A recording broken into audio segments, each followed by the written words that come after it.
Ladies and gentlemen, Chief Justice, friends, you're all very welcome to this trauma-informed legal practice conference here at Queen's University. We'd like to thank our friends in the Department of Justice, the Law Society and the Bar Council, all of whom have kindly contributed to this event.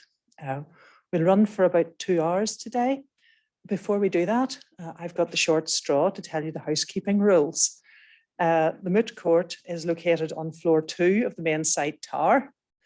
In the event of a fire or an emergency, you may leave the building via the emergency exit on your right-hand side or the fire door on the left. There are no planned fire alarm tests, so if you hear the alarm for more than 10 seconds, please evacuate promptly. The toilets are on floor 2, through the door past the woman-in-law exhibit, or if you go down the stairs, they are just past Junction Cafe on the right. The event will be recorded and posted online, but the camera will be trained to the front and will only feature the speakers. You're very welcome, and I'd like to start by introducing our first speaker, who needs no introduction, Lady Chief Justice of Northern Ireland, Dame Siobhan Keegan. Chief Justice.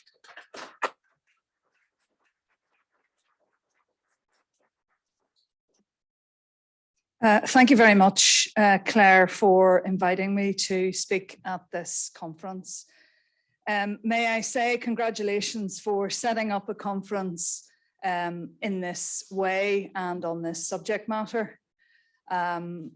It's not something that I know an awful lot about in terms of the research. There will be others in the room who will speak more authoritatively on it than me, I think. But saying that, in a broad way, I think it's fair to say that I'm familiar with issues of trauma interlapping with law in different areas. But I'm going to start with some reflections which are nothing to do with law. Just some thoughts that came to my mind this week when I was preparing for today. 3 books I'll start with. The first you may or may not have read is a book from 2019, and it's called My Name is Why.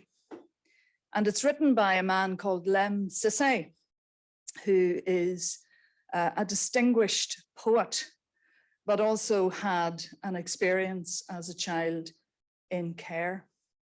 It's a very evocative story of the journey that he had as a child in care. And I actually could speak about this book for a longer period, but I put it by way of introduction because he raises a number of issues there.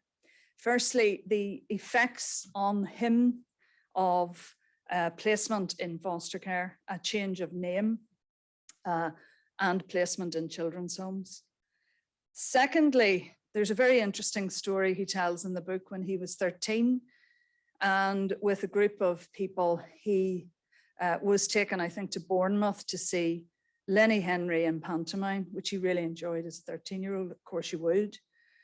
But his reflection was there was no memory for him, there was no photograph, and he moved from a different home. And it's an interesting illustration of what we've got to remember, which is the effects of experience on people, and law is no exception in that world. So I recommend the book to you, but I know it's not a book club, but I am going to mention two other texts. The second is a Booker-winning book called Milkman, which was written by Anna Burns and documents experiences in North Belfast during the Troubles. And I raised this text because it was mentioned this week by Judge O'Hara in another context.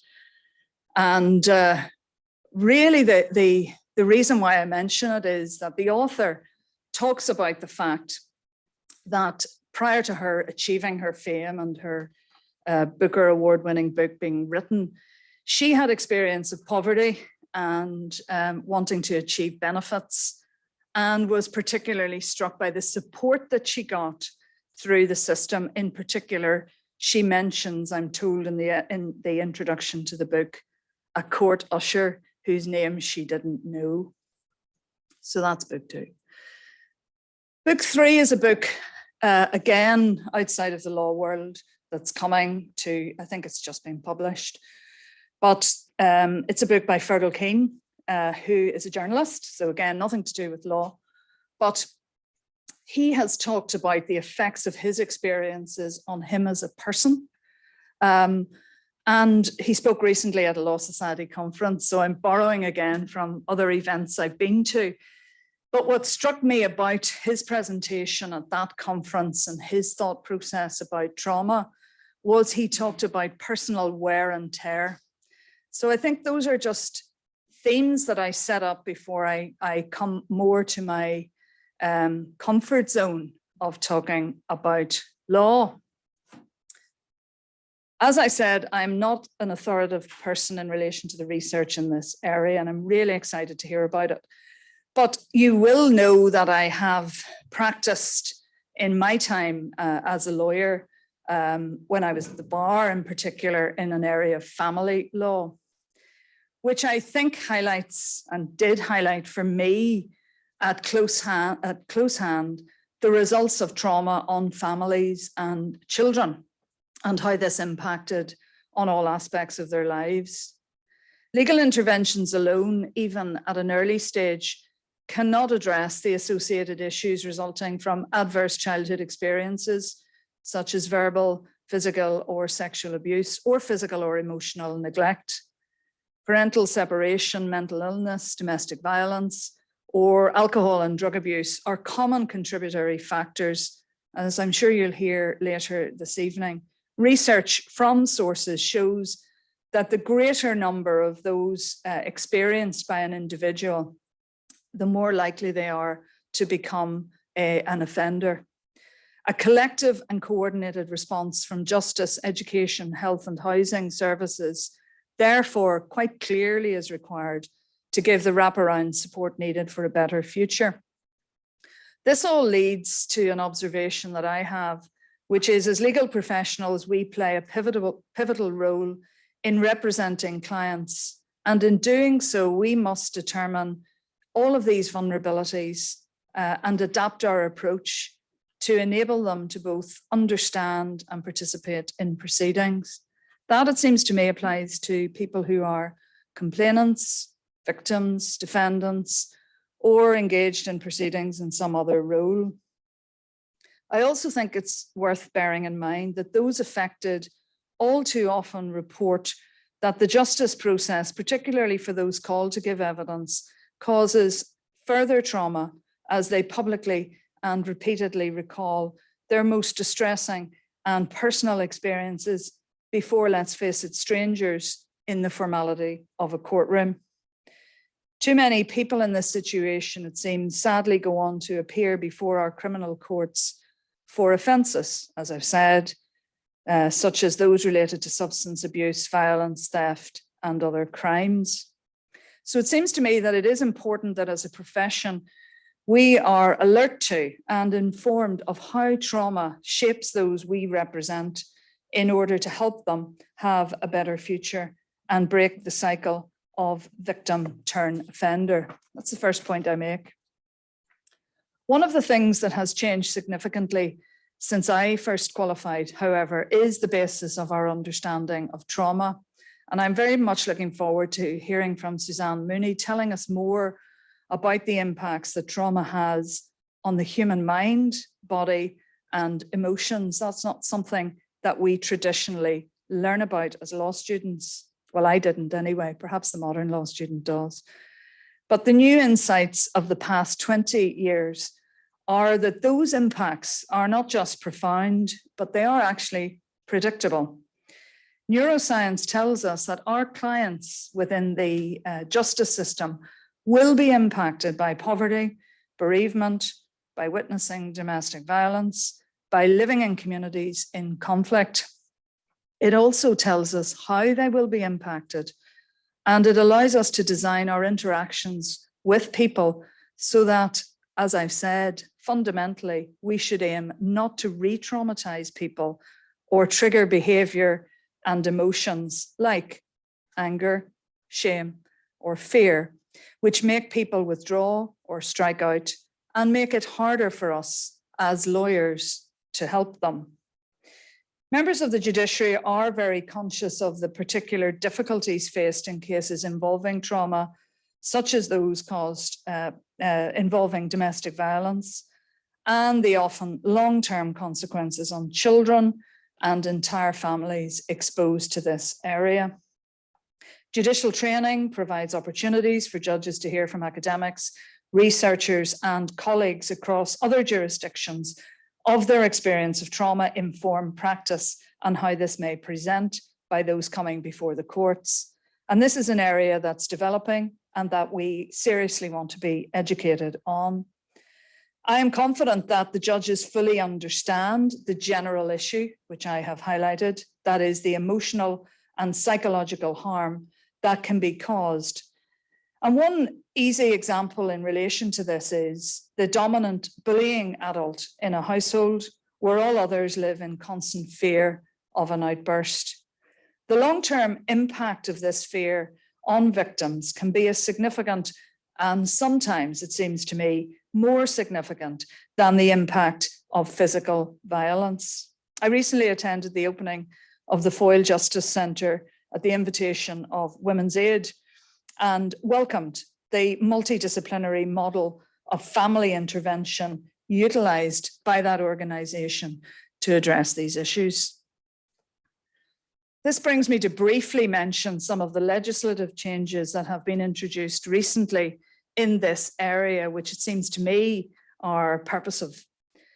Firstly, the recent Justice, Sexual Offences and Trafficking Victims Northern Ireland Act, then the Domestic Abuse and Civil Proceedings Act, and the Protection from Stalking Northern Ireland Act. These are all really important pieces of legislation which have developed in this area and obviously are a reaction to societal conditions and societal need.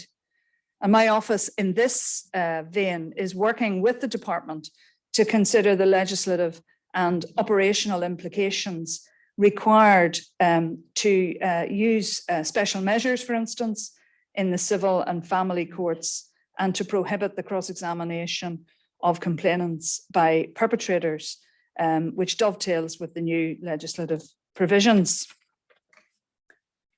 Aside from legislative developments, judges are aware of the further challenges there are in working through the justice system and the impact of delay on attrition rates, particularly in certain areas involving serious sexual crime.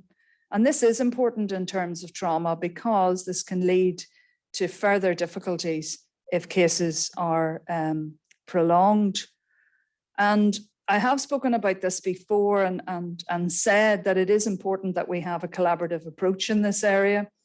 That needs to engage everyone because ultimately the aim is to deal with cases in an effective way, but also to ensure that witnesses and complainants can give their best evidence if their case is contested in court.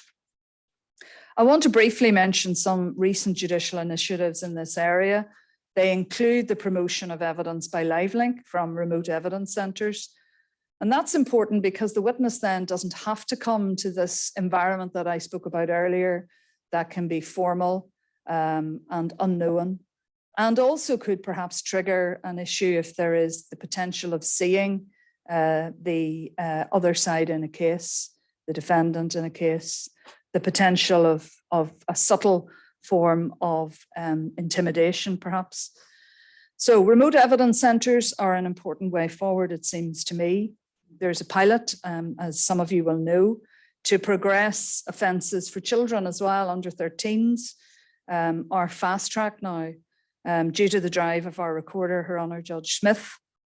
And that aim really is to make sure that young complainants aren't re-traumatised by the process, by delay in the process, or by the process itself. The corollary of getting the case on, of course, is support. And the legal system, I think, has adapted well to that need. not just by formal legal mechanisms, but by the use of very important assistance from the voluntary sector. And I don't underestimate those partners that we have in justice who assist in relation to making the journey within a court process more understandable, more sympathetic, and more effective. And there are a number of pilots in this area that I think are important to embed, because I'm not sure I've heard that any of them have done anything other than improve the experience for those who have been supported. A lot of this, of course, isn't new. It stems from the Gillen report and the Gillen recommendations, which set out comprehensively a suite of measures to assist vulnerable witnesses and protocols. And they are actually embedded again in law with the criminal practice direction that was issued in 2019, Practice Direction 2 of 2019, developed by the Crown Court Liaison Committee. I had reason to read this practice direction again last week, and I was struck by how comprehensive it is. And I also realized that that was because it was framed as a result of consultation by the people who actually are part of the criminal justice system. So it was written with everybody's interests at heart. And that means, I think, that there is a solid structure upon which to work, which will allow for witnesses within the criminal justice system to be facilitated and fair trial rights to be protected and case management to happen effectively.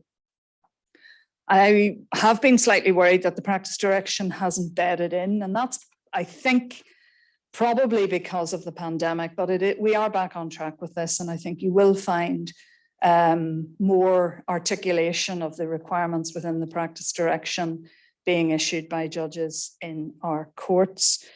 But it's not just a responsibility that falls on judges. If you read the practice direction, it falls on lawyers as well.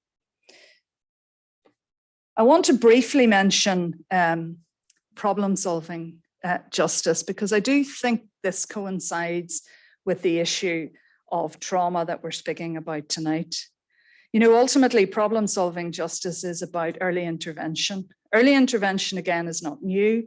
I remember in practice hearing about this and being really enthused about it and hoping that it would be embedded and funded and would be part of our infrastructure. And I think it is to some extent. But obviously, if you can cut off at the pass issues that arise and deal with vulnerabilities, you have a better chance of avoiding the criminal justice system altogether or achieving better outcomes. So you may know about the Substance Misuse Court, which is being piloted. The Domestic Violence and Mental Health Court is also an initiative that is being developed. And I visited the Substance Misuse Court myself and saw firsthand how effective this can be.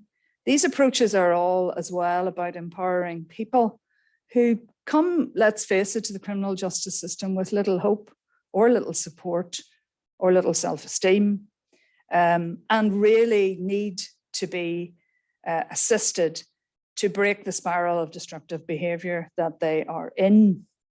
So the keys are encouragement and support services and collaboration between justice, health, housing, and education, it seems to me. There may be other partners as well, but they are the core.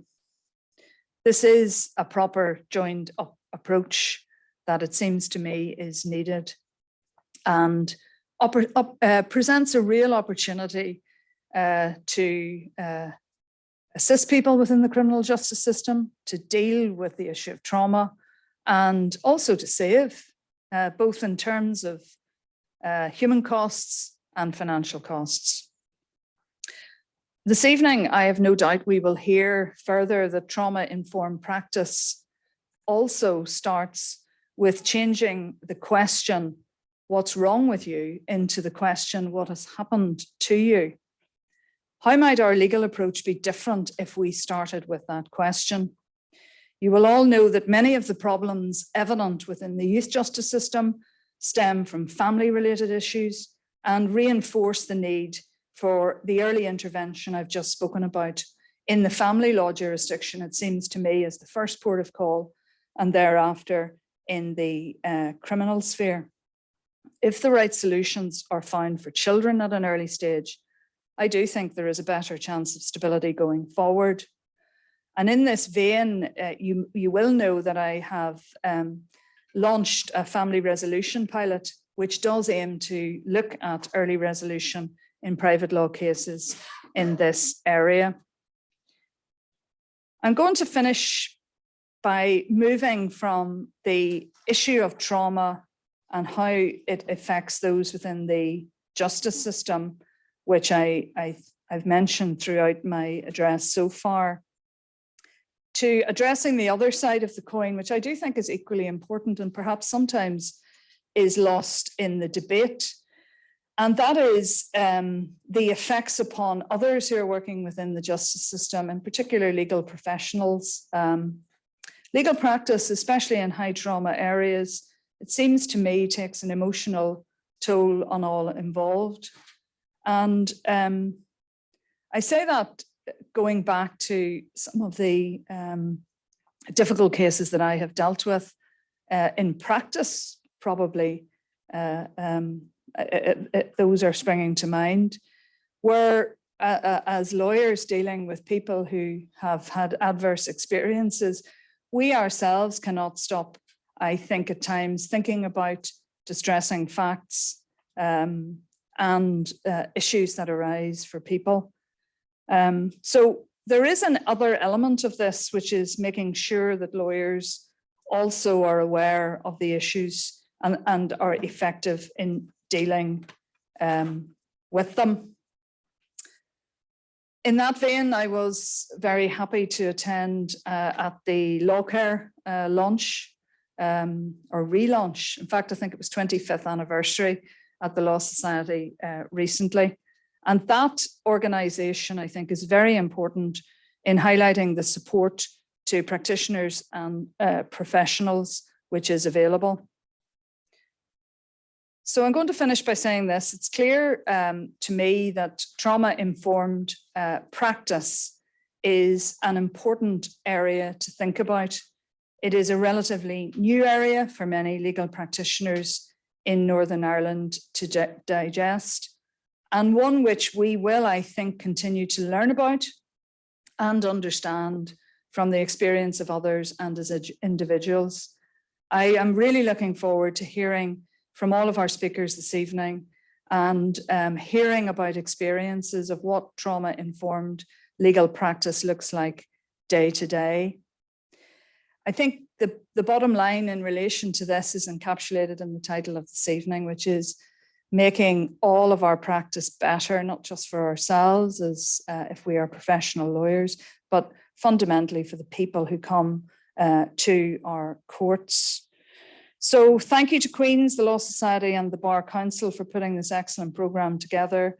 I encourage these organisations in the future to work and build on events in this area.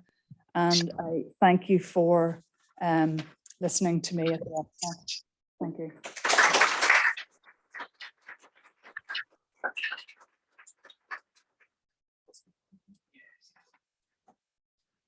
Thank you very much, Chief Justice. That was a really great introduction to our evening. This is a new area for many of us. My name is Claire Archbold. I'm a senior civil servant. I'm also an honorary chair here at Queen's. And in my day job in the civil service over the past 3 or 4 years, I had been hearing the phrase trauma-informed practice. We have trauma-informed prisons. Our social work services are trauma-informed. Our education authority is trauma-informed. And as a lawyer, I was going, what is this trauma-informed thing?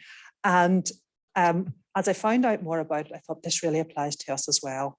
I was talking to my colleague at Queen's, Cheryl Lauder, who obviously works in legacy, which is an area where trauma-informed and their work with Wave Trauma Centre is very important.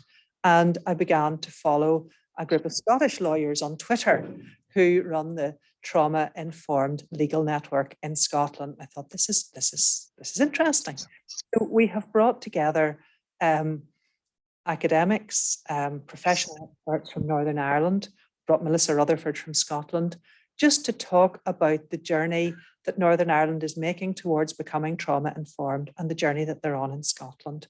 I hope that it's something that I know that Gillian McGahey from the Bar Council and Anne McMahon down at the Law Society, it's something that you're very interested in as well. I think when so many of us are interested, I hope that this is just the first stage on a longer journey. But our first speaker this evening, after our introduction, is Dr. Suzanne Mooney from the School of Social Work at Queen's, one of the expert team who wrote the report which started us on our trauma-informed journey in Northern Ireland and who has been working on research and teaching in this area. Suzanne, you're very welcome.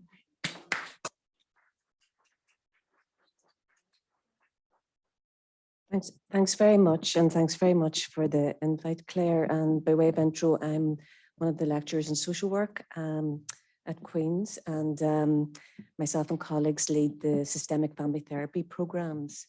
I've been given half an hour, so I'm going to run through my slides, and I guess I'm going to say some things that maybe you already know, but I hope that they add some difference.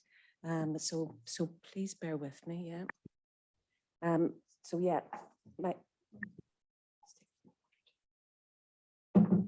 so basically my job is to get us sort of on the same page about how we understand this body of knowledge called adverse childhood experiences, or ACEs, the benefits as well as some of the challenges, yeah. What we mean by trauma-informed practice or trauma-informed care, and what the evidence tells us how to do it, basically. So I want to start by using these two images as a way to think about the impact of adversity and also models of trauma-informed service delivery. So the first one I use a lot in my teaching is that it looks like a tree, but it's actually a person. And I suppose I just think it helps us remember about how we carry the important people and experiences in our lives with us for the whole of our lives as we grow. How they become embedded in our behaviours and our identities, in who we are and who we imagine we can be. How these experiences can support us and also hold us back.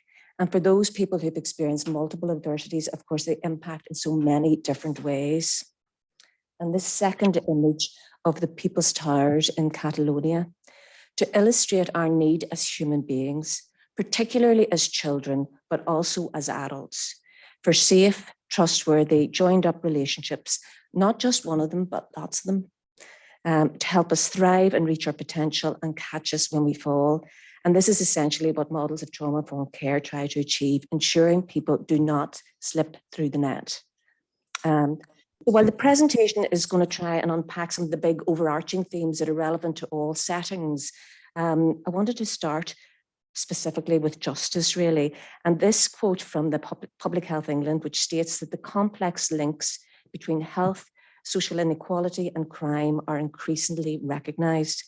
So it's important for us, as already been said, to think about how mental health, substance use, precarious housing, physical health, community violence, relationship fractures, poverty and offending interface.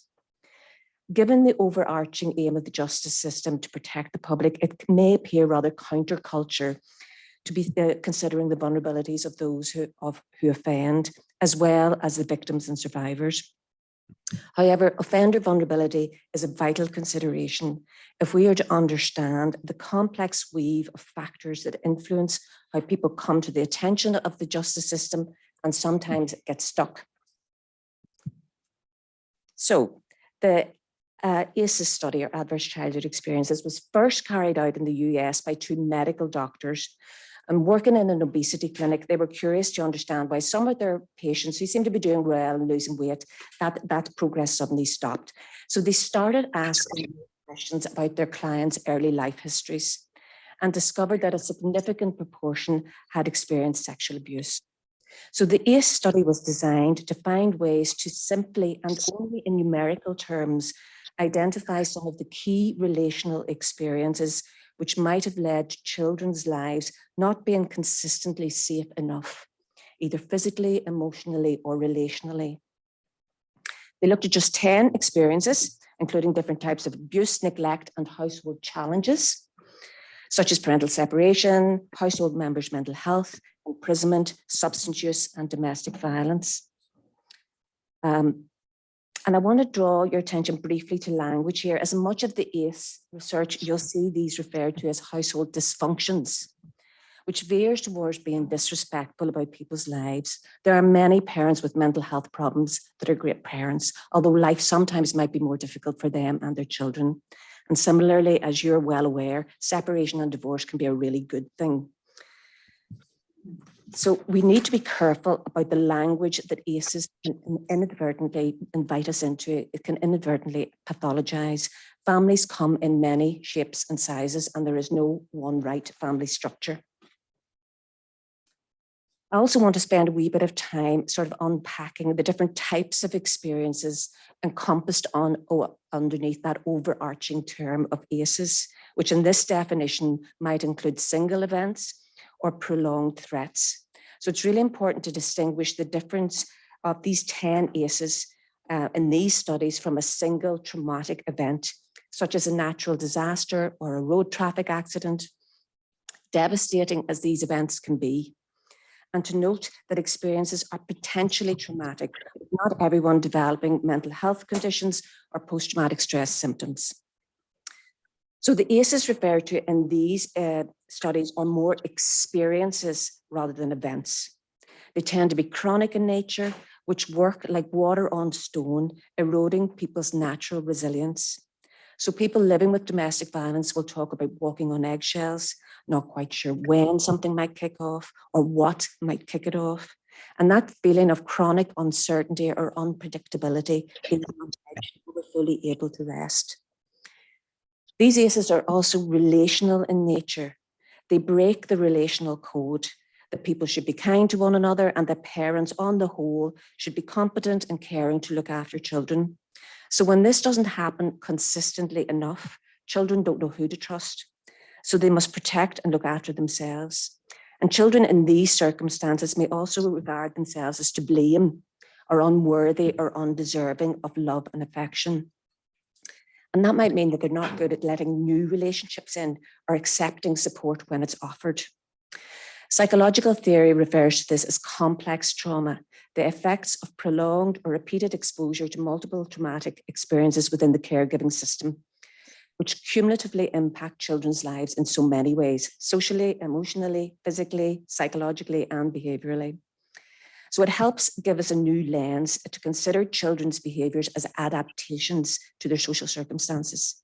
Behaviours they develop to survive, to mitigate or make sense of their lives, and re-establish some sense of control or safety in situations which might be teetering out of control. So when children's worlds are scary or chaotic places, where sometimes their needs are met and sometimes they're not, their anxiety may be through the roof. In that heightened, fearful state, children can act out quickly, which might look like anger or aggression or violence, what psychologist Karen Treatman calls shark mode, or act in, which might look like withdrawal, disobedience, or a lack of cooperation. So what happens for people who experience these types of prolonged relational adversities? So the US study has been replicated internationally, including in England and Wales. And all studies established a strong graded relationship between childhood adversity and a wide range of negative health and well-being outcomes. I think one of the most important things identified was the significance of multiple adversities, with those who experienced 4 or more most negatively impacted across the rest of their lives. Their natural capacity for resilience worn down over time by multiple and interacting stressors, a tipping point, if you like. So in relation to mental health, in this study, people with 4 or more ACEs were found to be 4.5 times more likely to develop depression, 11 times more likely to use intravenous drugs, 14 times more likely to attempt suicide, with people with 6 or more ACEs dying up to 20 years before those with no ACEs. The studies undertaken by Mark Bellis and colleagues found that English adults exposed to 4 or more ACEs were 11 times more likely to be imprisoned sometime in their lives, and Welsh adults 20 times more likely.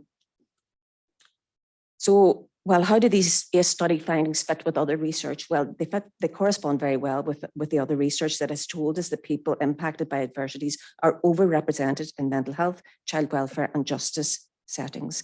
So, for instance, at least 1 in 3 mental health conditions in adulthood are known to be directly related to ACEs.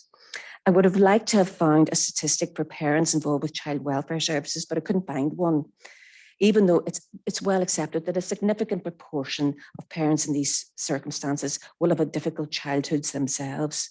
But this gap gives some indication about the problem with statistics, as research can only report about things we know. So it makes us consider who we ask or don't ask, and about what aspects of their lives.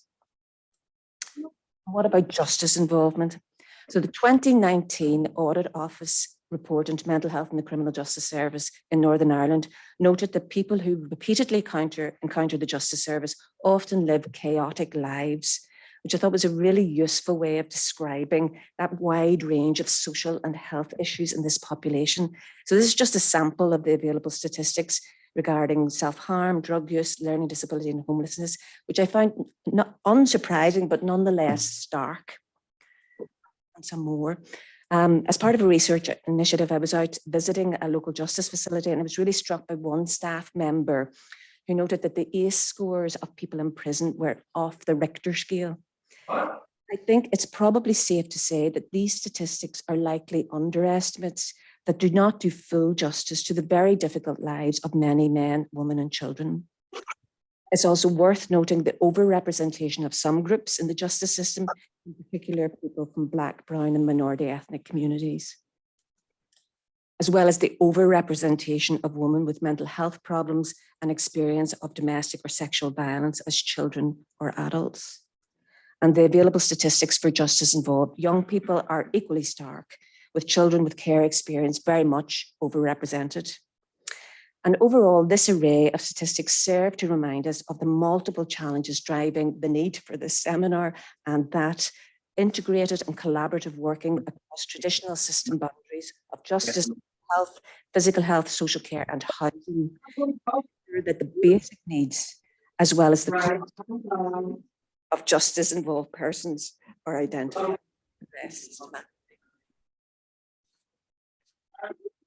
So far, so good. Okay.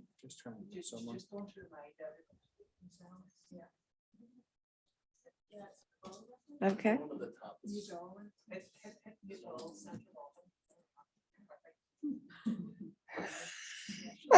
Okay. Okay. So, oops, I'm need back to the slides. Yeah, that's okay. No, it's okay. Don't worry. I'll find it. Okay, so where does that take us really in relation to service delivery? Yeah, so I think it makes sense. It reaffirms what we know, because we were all children once ourselves, about those really important early experiences. And while some might say we knew this already, and I think we did, I think it has the potential to offer a new vantage point, as this dialogue is now truly multidisciplinary, with the medics as well as the social sciences on board. And it gives a different lens to understand how people show up in our services, especially risk-taking or challenging behaviours. It helps us take an over-time approach. It makes a strong case for early intervention, as we've heard, rather than waiting for the next crisis before help's made available. So in these ways, ACE research helps move away from the language of pathology, dysfunction, and disorder, the what's wrong with you, and helps practitioners become curious about people's lives. What happened to you? But it's not without its challenges, with people taking different and sometimes very polarized views about the usefulness of the ACE research.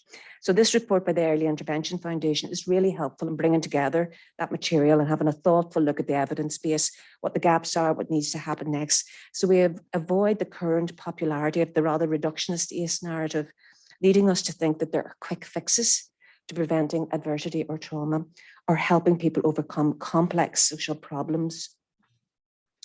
So we need to be careful about the language and the numbers that some of the ACE literature invites us into. The focus on the original 10 ACEs risks missing people who've had other difficult life experiences, homelessness, bereavement, racism. And instead of inviting curiosity, there are concerns that people's lives become reduced to numbers. So we start asking people about their childhoods and then use the responses against them almost as a predictor of poor outcomes or a predictor of poor parenting, increasing stigma and power differentials and leaving people feeling judged and blamed and doomed. As Isabel Trowler, the chief social worker in England, says, that they're off to hell in a handcart. The ACE literature gives a limited to no attention to organisational constraints that have come as a result of austerity cuts, which look like they're coming back down the tracks at us again, where universal services have become restricted, youth services closed, food banks normative. We need to recognise the impact of the cutbacks to many much needed services. As one young man who was just leaving care said, children aren't leaving care, care is leaving them. The constraining impact of too few staff with very large caseloads laden with risk, or the boom slump of short-term funding cycles and the ever-present search for cheap alternatives in the current policy zeitgeist. Perhaps the biggest risk of all is the relative lack of attention to structural inequalities, because we know childhood adversity is not dispersed evenly across the population and is caused and exacerbated by wider social conditions, with the relationship between poverty, community violence, precarious housing, discrimination, and poor life chances very well established.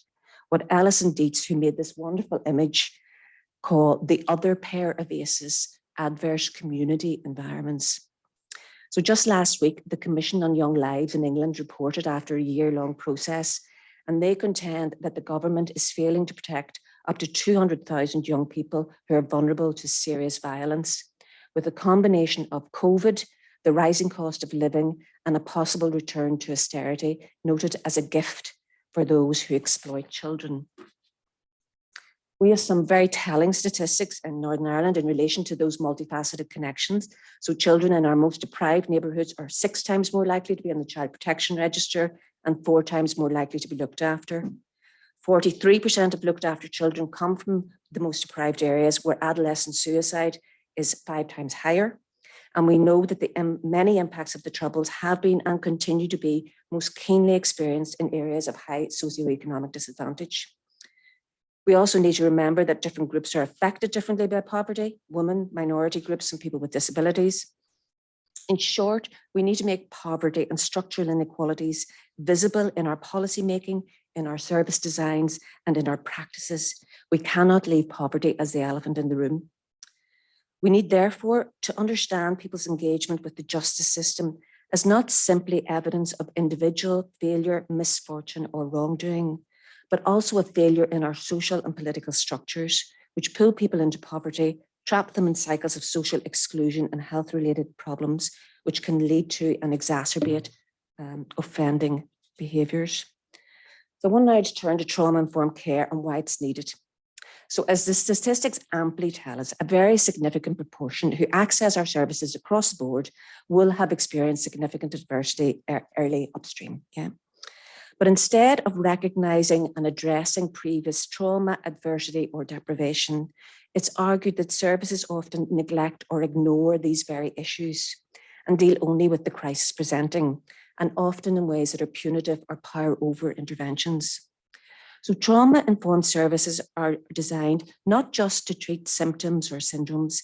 They are services where staff are aware of and sensitive to doing no further harm. And I would go further and suggest that in doing so, they're working toward doing well by those most disadvantaged by the system and striving for more just and equitable outcomes. It's well recognised that the justice process itself has the potential to evoke a traumatising response. Trauma triggering experiences may occur in the innumerable interactions that make up the justice pathway. While practices may be thought necessary to maintain order or manage difficult behaviours, these interpersonally restrictive practices, restraint, seclusion, invasive searches, or movement restriction, are recognised as potentially traumatic in their own right and can have a re-traumatising effect. So, for example, research has indicated a direct link between suicide attempts 24 to 48 hours after being restrained.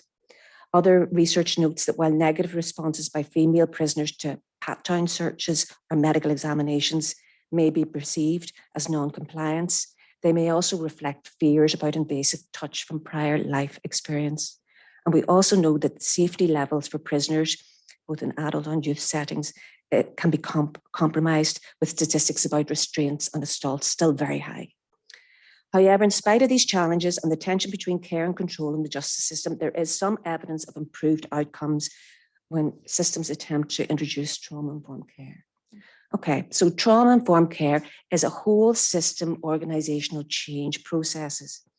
It aims to mitigate the impact of adversity by building safe, trustworthy, collaborative relationships with clients and their important support people. It seeks to address power differentials, promote partnerships and peer support, and reduce practices that can be traumatized and constrain service engagement. And you can see the 4 elements in the middle of the diagram there. They're also known as the 4 R's. Realize the impact of trauma, recognize the signs, respond by integrating knowledge into policies and practices, and resist traumatization. Trauma-informed care pays attention to experience at all levels, not only service users, but also practitioners and managers, knowing that we all need to feel safe and supported to be able to provide that safety for others. So in effect, trauma-informed care is a comprehensive framework of coherent ways of working across diverse settings that seeks to do no further harm, thus maximizing the opportunities for engagement and promoting just and equitable outcomes. At the heart of trauma-informed care is the principle that relational trauma requires relational repair. And this is thought to be achieved by providing an atmosphere that shows people they are valued at every contact. And this draws attention to the fact that all our practices matter, whether we're the principal or the caretaker in the school, the consultant or the cleaner in the hospital, the family mediator, the solicitor or the judge in the legal environment. So how do we put it in place, this multifaceted framework, and how we know if it's working? So at the start of the regional rollout of the interdepartmental trauma-informed practice project that you'll hear more about later, the Safeguarding Board commissioned myself and colleagues to carry out an evidence review to see what good practice was out there internationally. And we produced a series of reports, one on justice, health, education, and a key messages summary. While there were clear limitations to the evidence found, there were also reports of significant benefits. But it's fair to say that there is plenty of room for more research. And I would encourage you to document the changes that you're bringing to your service, evaluate their impact, and share the learning. This is a growing field.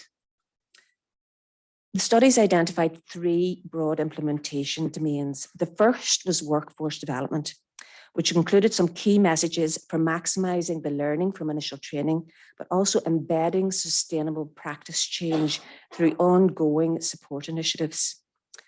This domain also sought to find ways to promote staff well-being and prevent staff turnover and burnout. It's important to remember that it's people and relationships that bring change, not systems, so we need to invest in those people. The second domain was trauma-focused services, which explored how to take account of early adversity in screening and assessment processes, as well as ensure access to a range of specialist evidence-based interventions when they were needed. And finally, the different elements of organizational change that were common across all systems of care, but which might include different practices or different priorities depending on the setting.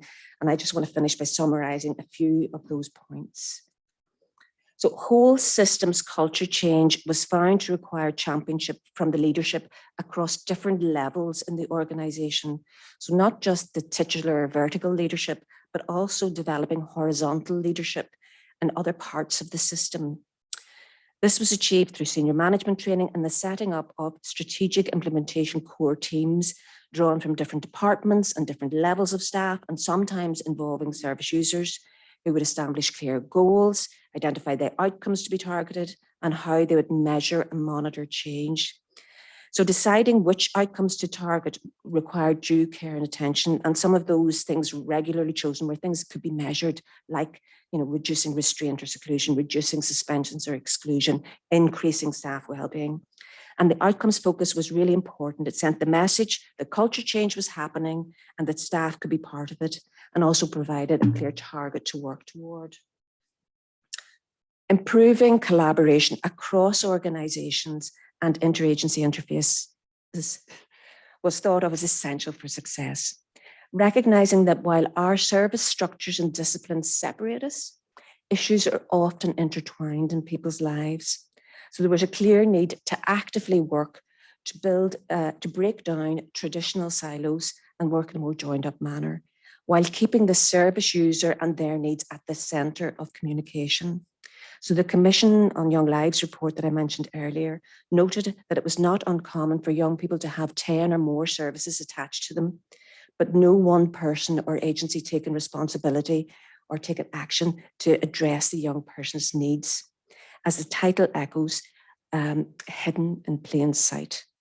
And the new Family Justice Centre, as we've heard, spearheaded by Foyle Women's Aid, 12 years in the making, has a really good potential to be a really good example of collaborative practice where many services will be in the one place, building cross-agency relationships and helping women impacted by domestic violence navigate the very complex relational, financial and legal processes towards safety and recovery. Service user involvement was seen as very important.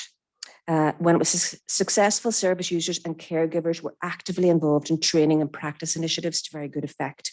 So the advice here was to commit to finding ways to decrease power differentials and maximize the opportunities for meaningful involvement, establish routine ways of getting and responding to client and caregiver feedback, and create opportunities for service users and their loved ones to meet others experiencing similar challenges, so we can support and build those vitally important informal support networks around the service user, which have the possibility of extending way beyond our service involvement. Of course, it's not possible to eliminate all power differentials, but to make concerted efforts to minimise demeaning displays of power and actively seek to address inequalities, to use language that people understand, to be honest and transparent about the power that we do have, helps maintain people's human dignity and is more likely to lead to meaningful service engagement over the longer term. And trauma-informed initiatives, organisational culture and environment were thought of as inextricably linked, with dedicated efforts made by teams of service users and staff to create environments where people felt welcomed and valued and interaction was encouraged. It was noted that physical changes were some of the easiest to implement and that they acted as consistent reminders of the commitment of the institution to change, with the effort to create an inviting environment helping set the tone for staff and client behaviour. So, whole system change requires disciplined, multi-level effort to align the environment and organisational culture with trauma-informed principles. It emphasises that this is an ongoing and evolving process, not an end in itself. So it's essential from the outset to embed a critical learning culture and make time for careful, targeted planning, implementation, and ongoing review and development in order to nurture and grow the relational practices envisaged by trauma-informed care and allow them to become embedded with how the organisation and every practitioner does business. If we manage it, these changes can bring valuable gains for clients themselves, both children and adults, but also for their families and their communities, also for practitioners, managers and commissioners, and indeed society. We need more and different efforts to help give everyone the best chance in life. Trauma-informed practices in combination with targeted attention to eliminating child poverty and addressing social inequalities have, I believe, the potential to help. Thank you very much for your attention.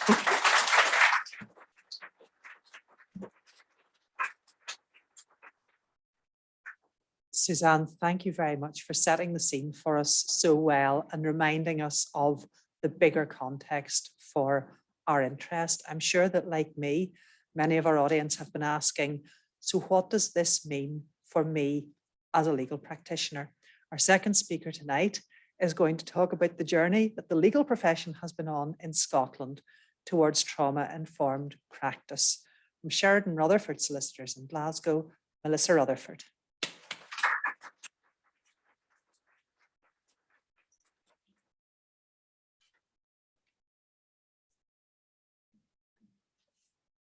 Good evening, everyone. Thank you for coming in person and on Zoom as well. And thank you for the invitation to speak here today, this evening. It's amazing that you've got such forward-thinking people working with the profession and looking to invest in your future. And thank you to everyone here for being curious enough to come and give up your evening to attend. I know it's not compulsory, so I've done ones that are compulsory and they don't get the same thanks. So thank you for coming. Suzanne, that was very comprehensive. I'm not sure you've left me anything to speak about, but that was fully covered and your slides were really fascinating. There's some great research that's been done over here. Thank you. I don't claim to be an expert, but I started where I was and I did what I could, and I still do that. And every one of you here and on Zoom can do the same. You can change the legal profession in Northern Ireland. You can change the justice system, and I believe you can do it. So hopefully I'll be hearing you guys speaking about the amazing changes that you've made following on from finding out about trauma-informed practice. I don't know how much you know or at what starting point you come from, but I've got plenty of resources I'm happy to share if anyone's interested, and that should help you along your journey of reading and seeing and investing more in how to be the best lawyer you can be. Because it's my belief that it's not about why we should do trauma-informed practice. It's essential, it's necessary, and in this day, in this age, in this stage, we have to be practicing as trauma-informed, trauma-responsive practitioners. And that doesn't only go for law, that goes for everyone that deals with people at any level. So I could probably talk all day about this, but I'm sure you don't want to hear an excessive amount. So I'm going to try and keep focused, but that is difficult for me. I have written down what I need to say, but usually I talk and forget about what I need to say and just get railroaded into something else. Are all of you practitioners of law here and on Zoom? Mostly? Nope, there's a few shakes of the head, just interested to hear about it. Better, great, that's even better. So the ones here, you're all doing it, so you all know the challenges that we face day in and day out, week in and week out, and we will get to you fresh face and full of enthusiasm, less jaded than maybe some of the rest of us. Trauma aware law started in Scotland as a result of frustration,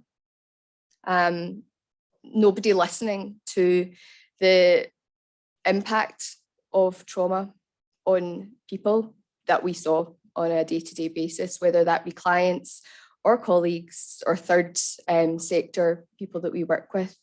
And we decided we had to do something. And that something was a bit of a scramble. So we started off with the judiciary, who immediately said, no thanks. Okay, so I thought, right, back to the drawing board, what do we do next? So we'll start with the unis. University, that's a good place to start. People should be receptive. They maybe want to make contact, so they might come to some CPDs that lawyers do. So that's what we did. I tutor on the diploma in legal practice, which is the qualification that you would undertake after the LLB and prior to undertaking your traineeship. So I persuaded my colleagues and the director of the diploma to allow me some time to speak to the students. And that's where it all began in December 2020. We spoke to every law school in Scotland via Zoom. We didn't have to travel. We spoke to hundreds and hundreds of students throughout Scotland who were all very receptive and really full of empathy, which was quite enlightening, because for the previous 4 years I'd been speaking to colleagues who probably thought I was a bit batty, thought, oh, she's going away to do her yoga and on a hippie camp or something, what she's talking about, all this touchy-feely trauma nonsense. They're like, come in, do your job and go home, don't want to know anything about that. So to speak to students who are really enthusiastic and really interested in how they could help and contribute was amazing, and that really helped us springboard to everything else. So once we've spoken to the students, we decided we would contact everyone else. We spoke to schools, we made a video, a resource for the modern studies in 5th and 6th year classes that teachers could use to develop the concept of trauma. adverse childhood experiences and how that impacts people, particularly going into the criminal justice system. We thought these are people that are studying modern studies at a higher level in school, or people that are perhaps going into politics or law, or going on to study to make decisions in our country for the future. So it can only be a good thing. Eventually then our colleagues were saying, what's this trauma stuff you're talking about, Melissa? Can you come and speak to us? And we spoke to local bars across Scotland, smaller individualised talks. We spoke to the Children's Reporters Administration, and eventually the judiciary decided that they would listen to us.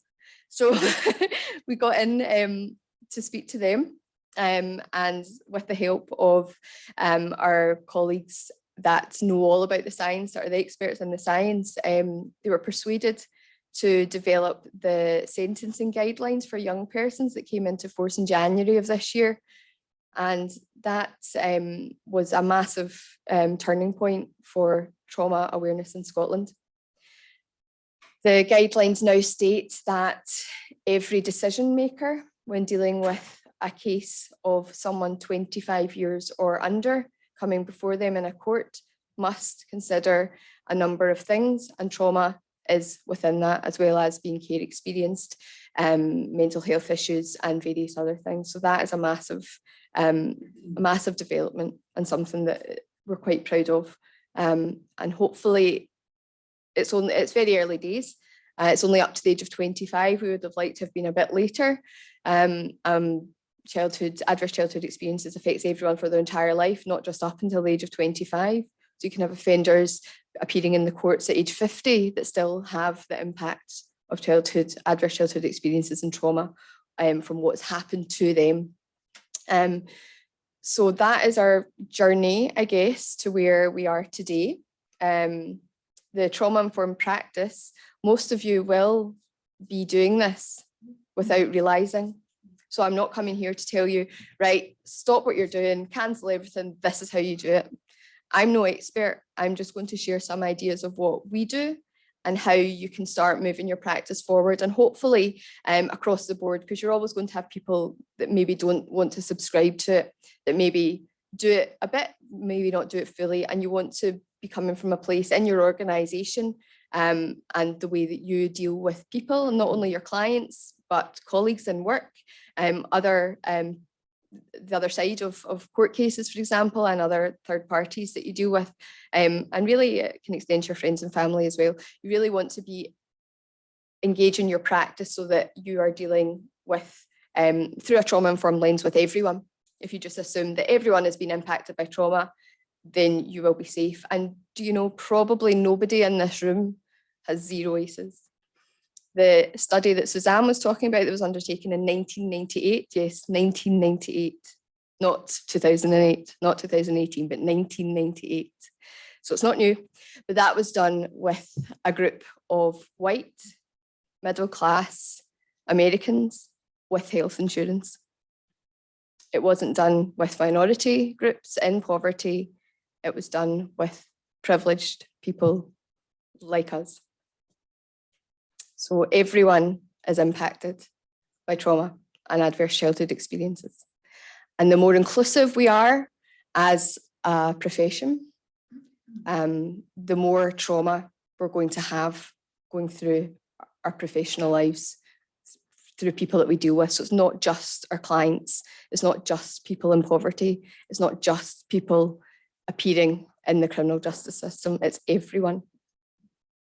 The main focus, the main theme of trauma-informed practice is connection, relationships, and doing no further harm.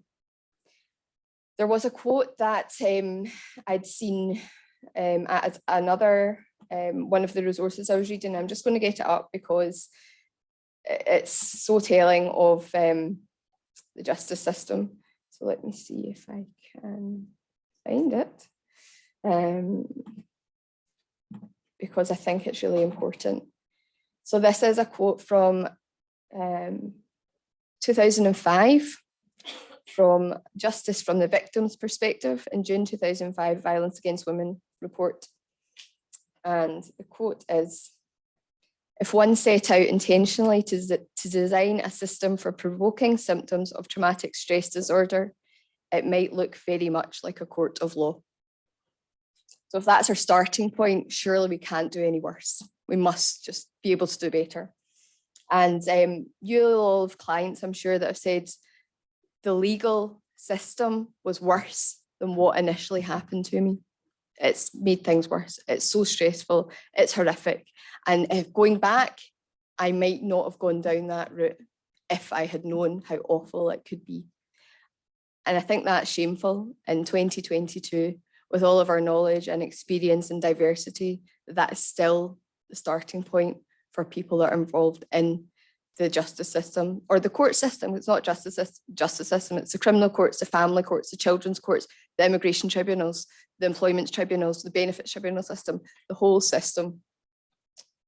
And as a nation, we must do better.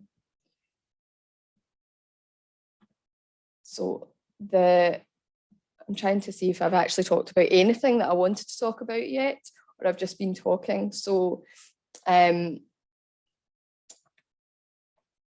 guess where we want to be, where you want to be, I'm sure, is the same as where I want to be. We don't want to be building bigger jails. We don't want to be having court backlogs because there's so much business going through the courts. We want to be in a place that these problems are solved before we even get to the stage of needing to have any sort of court involvement. So we want to spend money on childhood support, a mother that needs support because she's in a domestic abuse relationship. The midwife knows this baby's at risk. How do we support mum? How do we support baby? How do we stop this before it starts? Education and trauma counselling so that the cycles aren't repeated. I have clients now, I've been in practice since 2008, and I have clients, children now coming to me as clients. And when you see that, you know, everything's failed, everyone's failed. And the child that's now the adult has been completely failed at every single step of the way. And I can't continue to do this, and I'm sure you all feel the same. So trauma-informed practice, what does it look like?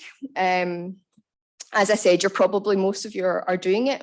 It's intuitional to people. The lawyer-client relationship should be one of trust, but it also should be one of respect, going both ways. You can't demand respect from someone if you're not giving the same respect to your clients as well.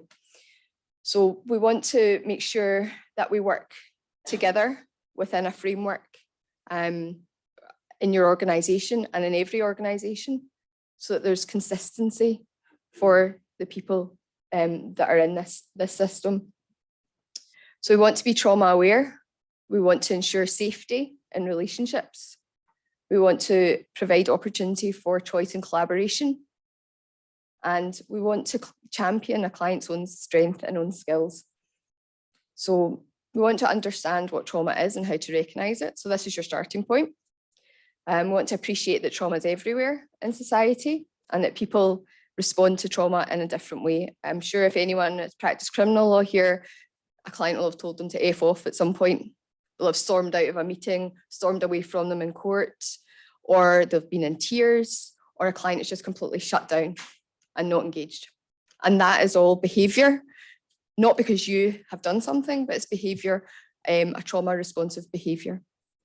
They're outside their window of tolerance, which that might be a new phrase. I know we've not used that tonight. You might not have heard of that, but that can be, we can talk about that further. Their body can't biologically respond to the environment. So we've got to be aware of that. Just because you're saying something that you say 20 times a day and it's easy for you, you're not really thinking about the impact, doesn't mean that the person that you're speaking to can process that and respond appropriately. So if you know about a person, a client, their background, you'll know how to react to them. But even better, maybe just try these things out with everyone so you're not going to fall short. So for example, if you're meeting clients for the first time, you want them to feel safe. You want them to be in an environment that they're going to be at ease. So you want to meet somewhere that's open, that's got comfortable chairs, The Suzanne slide talked about furry rugs and colours and just an inviting and a warm environment, not something cold. If you think a client's maybe been interviewed by the police as a child because there's been domestic abuse in the household, what does a police interview room look like? It's a desk, 2 chairs and a horrible little box room. If your meeting rooms are like that, it's immediately going to trigger them. Or for example, if they've been taken into care, they've had interviews with social work, a lot of these sorts of environments will be very distressing for someone if they're coming into an environment like that. So you want to make sure that it's inviting, it's open, it's warm. There can be things like little fidget things or books or other distractions so that it's not just the main focus on you and the person. Clients that have experienced trauma always look for the door. They watch your feet and watch the door. So make sure the chair that you're offering them is not away from an exit or that they can't see the exit. Make sure you're allowing them to see that there's a place to leave. They feel more secure. And maybe you want to ask them where they want to sit instead of saying, I'm here and you're sitting there. So presenting opportunity for choice and collaboration and connection. So allowing, within reason, obviously we've got a process to follow and we have things we need to do, but within reason, giving choice and control over their legal situation. So giving them ownership over their case, whatever that may be, whichever area, family, criminal, children's, immigration. So for example, would they like their meetings via phone, via Zoom, face-to-face? Would they like their correspondence via letter, via email, via WhatsApp message? What is it that they want to have their case look like? If there are situations where you can offer to them strategies to different choices, make sure you talk them through and make sure they understand the advice at all points. Don't just rush through it. Because you understand it doesn't mean they understand it. And lots of people will say, yes, yes, that's fine, understand it. Just make sure, look, it's okay if you don't understand it because it's very complicated, or I'm using big words, let's talk about this, break it down, make sure they're understanding you throughout the process. And if there's delays, let them know. Communication is key. These are skills that it's nothing new. I'm just trying to give you some sort of pointers. So strength-based strategies or skills building. So identify which areas are positive in a client's life, where they've got healthy coping mechanisms or supports. For example, is there someone that's going to come to court with them? Have they got an advocacy worker? Have they got a family member or a friend that's going to come and help them through the process? Do they want them there at meetings? Do they want them to come and take notes so that they can go and they can talk about it later, discuss it and process it at their own pace and own level? And that might be helping them organise where they are in the process, the documents or the letters that you're providing to them, basic assistance, but that might be something that's really, really important for your client and for helping them navigate the complicated legal system. So these are the soft skills that I wasn't taught at university. I don't know if any of you were. I wasn't taught it in my traineeship. I wasn't taught it throughout my career. I wasn't taught it in any CPD. I wasn't taught it in any aspect of the legal career at all. But in Scotland, we are now getting taught trauma-informed practice, and I hope that will be the same for Northern Ireland. I'm just going to leave you with a little story. You've probably heard it before, the starfish story. But a man was walking along a beach and he saw a little girl dancing on the beach. He wondered what she was doing. He got closer and he could see that she was bending down and picking things up and throwing them into the sea. So he got closer, approached her and said, "What are you doing?" And she said, "I'm saving the starfish." And he laughed. He said, "You can't possibly make a difference." And she picked one up and threw it into the sea and said, "I made a difference for that one." You all can make a difference for anyone that you touch in your lives. Thank you for listening.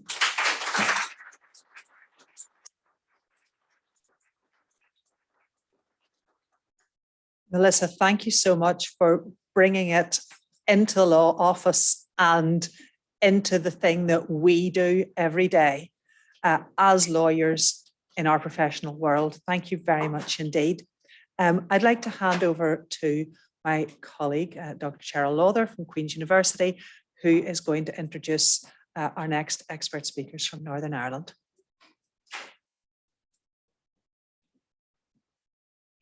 Thank you very much, Claire, for the introduction, and thank you so much to all of our speakers so far. If I could just maybe pick up on some of Claire's points, Melissa, I thought that was an absolutely fascinating talk, but also one that was incredibly empowering. And I think what you said was that starfish analogy, that any one of us can make a change in the smallest of ways. And I think if that's the take-home message from tonight, then we've succeeded already.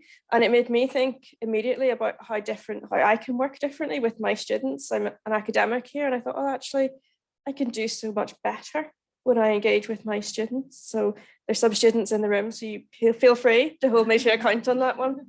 But the other message that's been coming across really clearly this evening is the importance of interdisciplinary approaches, that we can't do any of this in silos. And on that theme, I'd like to invite our next speaker then from the Safeguarding Board, Helen McKenzie. Helen is going to talk about trauma-informed practice and the family lawyer. Helen.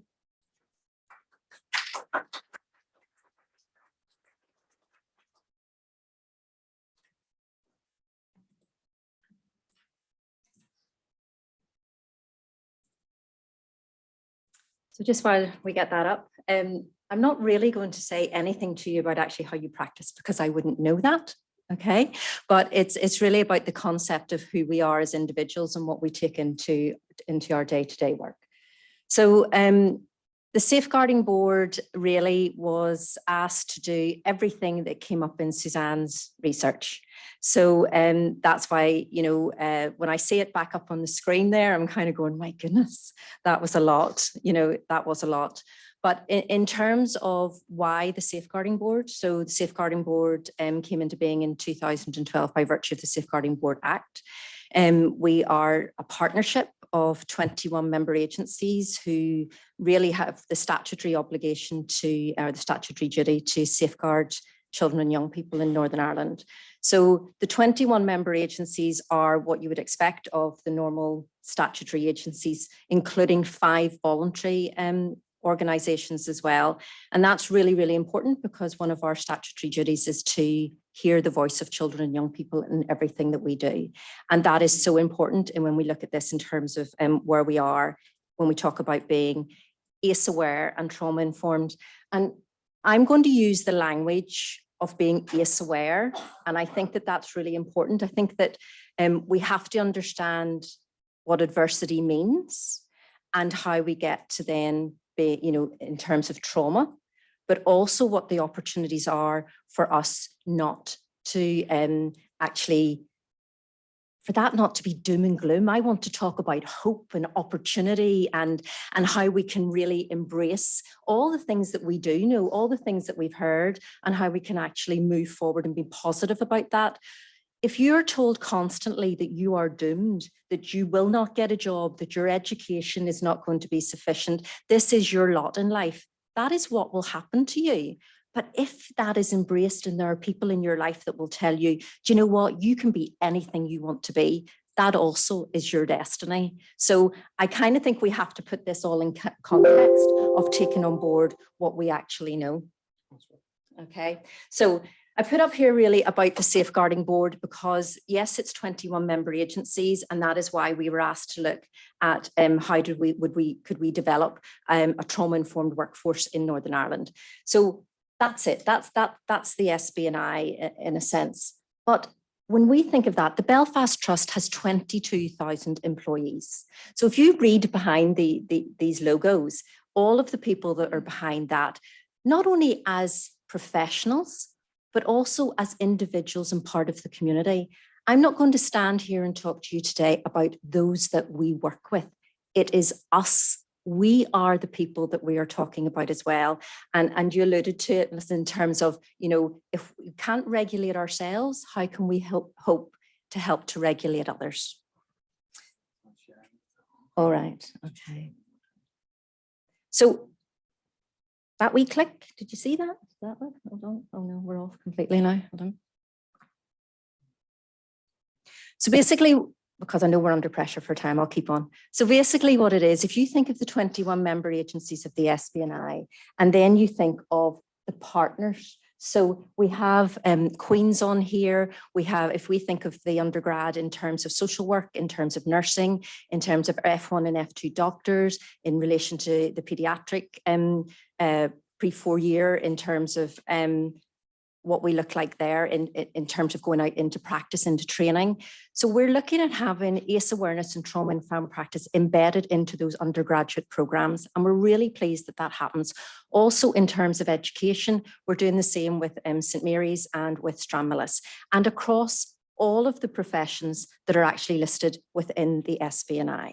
So if we think of it in terms of, it's not going very well because there is no picture, but when we get the picture back, in terms of the 21 members, we're not kind of isolationist in the SBNI. We like our friends to come on board as well. So we talk about SBNI member agencies as per our legislation, but then partners, because so many people are working in this arena. So many people were doing it before really we started to say, let's call it, you know, ACE awareness and let's be trauma informed. People were working in a kind and positive way before.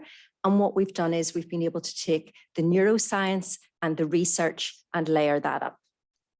Okay, so, SBNI, 21 member agencies and friends. And I couldn't fit any more on there, otherwise I would have, but I think this is really, really important, that this is just not about something that we're starting or that, you know, we didn't know about.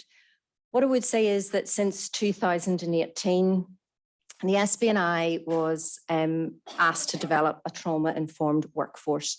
Now that was across health, social care, education in its entirety, when we think early years up through higher education, CPD, and justice in all of its guises, and then the community and voluntary sector. I would say that in 2018, the community and voluntary sector were actually ready to go with this, whereas the statutories really weren't, you know, not to the same extent. So we were asked to raise awareness of adverse childhood experiences, and that was kind of okay.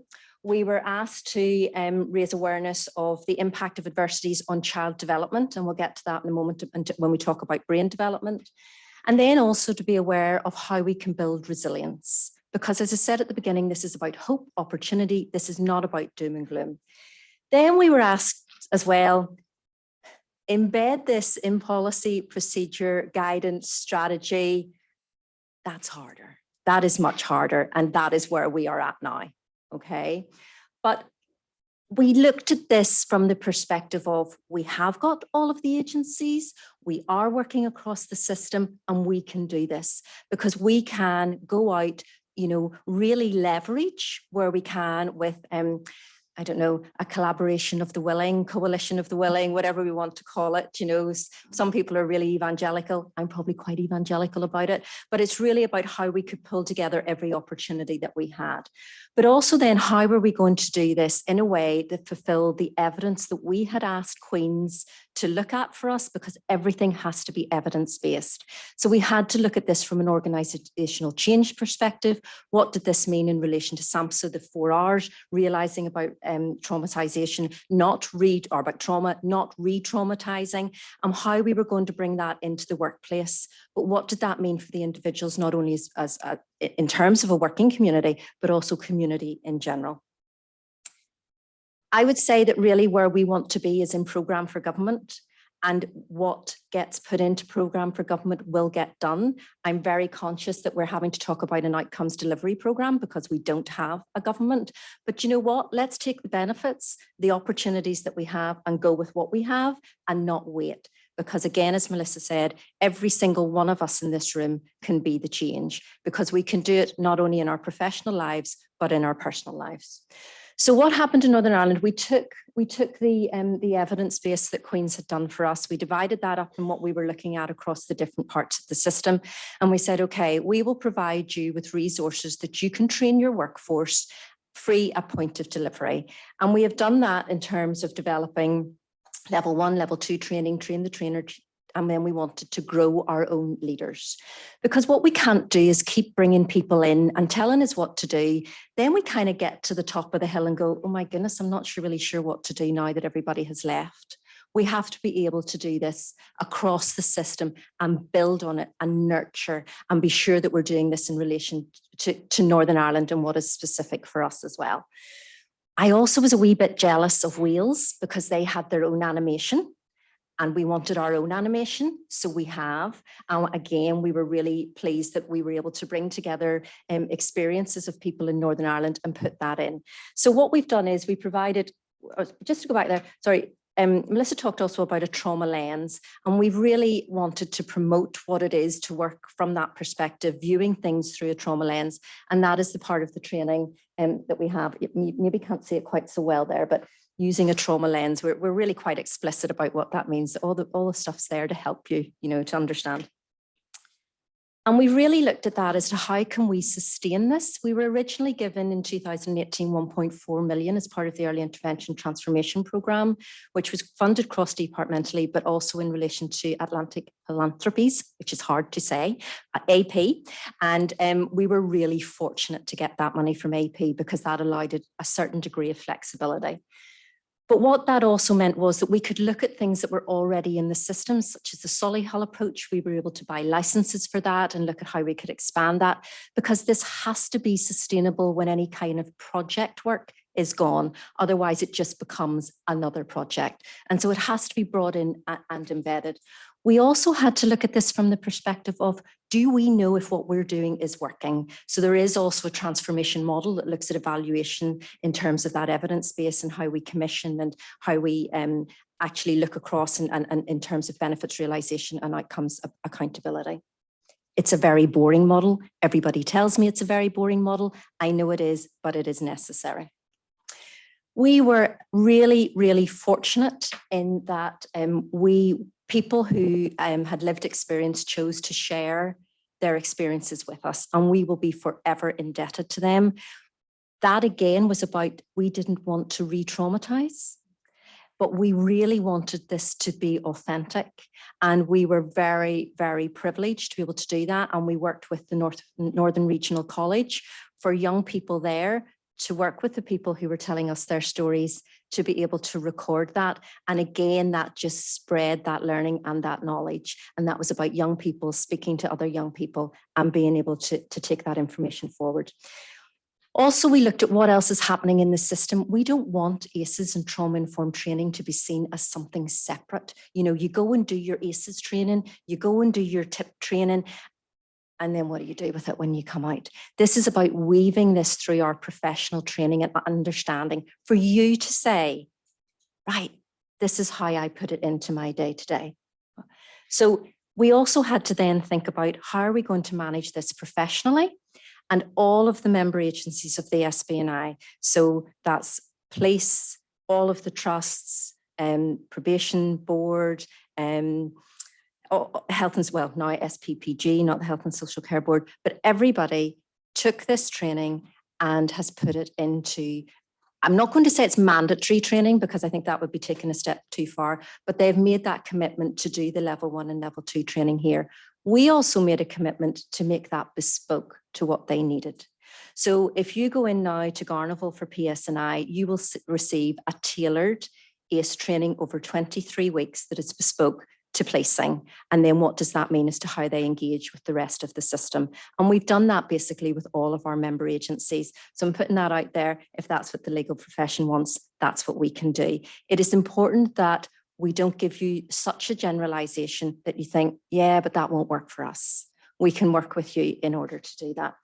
But what I wanted really to point out was in terms of the brain, okay, this is not a nice to do because we think it would be a good thing to do because we think it, it happens to some people. We have the evidence as to what this means for the brain. And Suzanne brought up this, I don't know, you can't really see that there, but basically, that's not going to be too good. Can we move the wee bar, do you think? Is that a possibility? Because the bottom of the tree, the roots of the tree are so important. We have to understand what, Suzanne said, what Melissa has said about the environment in which we live and work and how we develop. Because this moves it away from being something that organizationally or in silos that we work on. This is about us as a nation. This is about us as a system. This is about our ambition for us to be a better society. And this is where it sits into, a cross-executive, Northern Ireland, national demand to be trauma informed. So Northern Ireland is part of the 5 nations, which is that aspiration of the nations to say that they want to work to be trauma informed. So we don't have to reinvent everything. You can borrow with pride from other areas. And we've done a lot of that with Scotland in how that works. But when you think of the people that come into your offices and the experiences they have had within the roots of the tree, when we then think of that in terms of, if I could get my, I can't get the branches now, but anyway, no, we're stuck. But if we think of the other things that we talked about in terms of domestic violence or, divorce or emotional or physical abuse, if you layer that into that community context, if we think of young people young males who experience domestic violence in the home, and then we translate that out into civil disobedience on the street, and we layer that with the pressures of paramilitary activity within our communities, we really can understand how as a whole system we have to come together. Because let's face it, violence is an outward expression of people who have not been held by the state and who have not been healed. So we have to take this on board and say, how do we all contribute to that for the whole person? People do not operate on separate planets of health, social care, justice, education. It is combined, and it's incumbent upon us to bring that together professionally. If we wanted to have a look, and somebody will speak to you later in terms of your own care, but if we look at this within our organisations, if we don't understand the trauma and the adversity that our staff have experienced, and we layer that up then in terms of their daily work, in terms of secondary and vicarious trauma, it leads to low morale, absenteeism, and actually it's a high turnover, but it's affecting the bottom line. Sometimes people will say to me, gosh, you're turning us all, you want all of us to be social workers, or you want us all to be psychologists, or it's all namby-pamby. Believe you me, this is about the bottom line. This is about business. This is about money. This is about the big 600 million black hole that we have in Northern Ireland. So am I running massively out of time? I think I'm okay. This is a 1 minute 52 of a video, and this is the brain, okay? This is what is happening. This is what we can't dispute. And if we can remember this and think of this in affecting us across the life course, we can make things better. But if we just look at this, will this play this? Oh, sorry, hold on.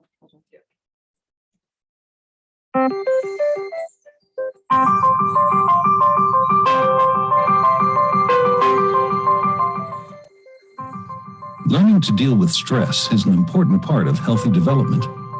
When experiencing stress, the stress response system is activated. The body and brain go on alert. There's an adrenaline rush, increased heart rate, and an increase in stress hormone levels. When the stress is relieved after a short time, or a young child receives support from caring adults, the stress response winds down and the body quickly returns to normal. In severe situations, such as ongoing abuse and neglect, where there is no caring adult to act as a buffer against the stress response stays activated. Even when there is no apparent physical harm, the extended absence of response from adults can activate the stress response system. Constant activation of the stress response overloads developing systems, with serious, lifelong consequences for the child. This is known as toxic stress. Over time, this results in a stress response system set permanently on high alert. In the areas of the brain dedicated to learning and reasoning, the neural connections that comprise brain architecture are weaker and fewer in number. Science shows that the prolonged activation of stress hormones in early childhood can actually reduce neural connections in these important areas of the brain at just the time when they should be growing new ones. Toxic stress can be to ensure that the environments in which children grow and develop are nurtured. Take the bag and study.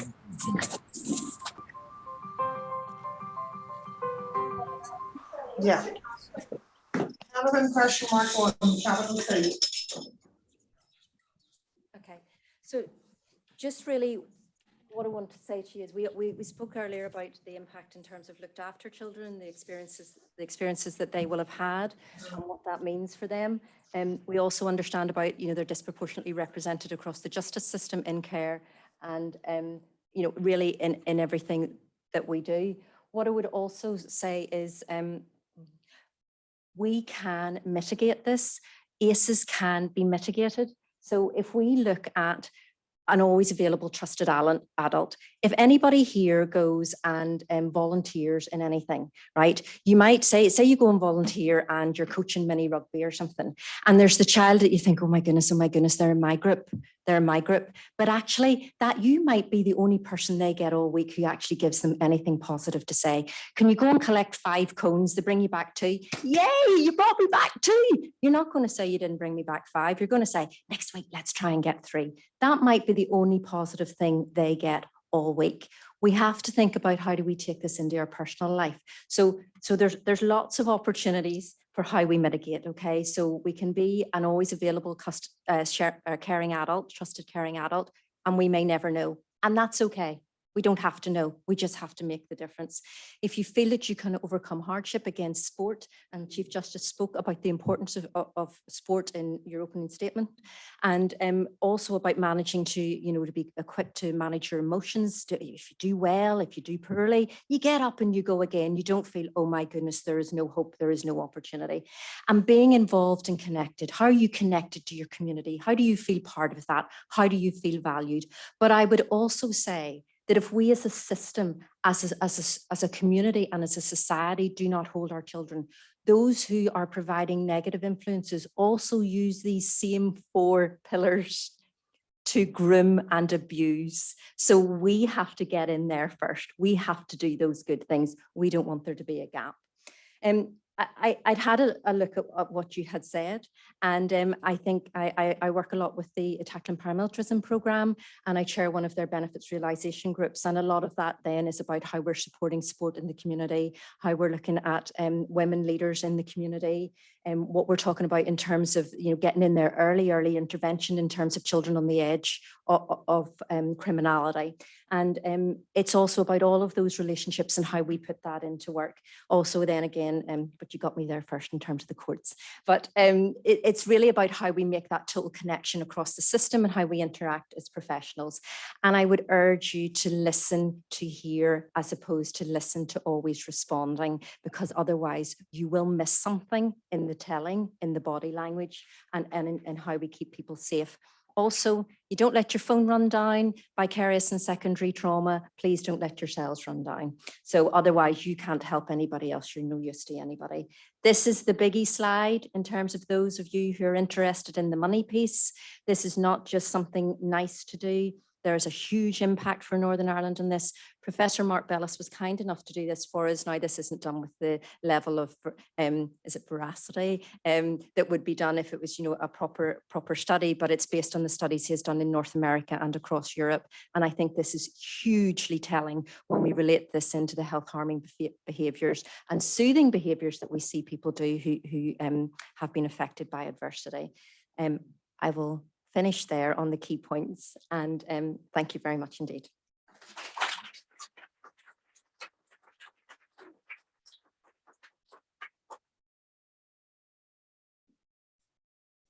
Helen, that was really excellent. Thank you so much. And your passion for this work really shines through. And I thought it was so important when you honed in on that importance of a bespoke approach. And it shouldn't be identical approaches that we roll out, we tailor it to our constituencies, but the importance of hope as well, and that idea that any one of us can make a difference in our daily lives is so important.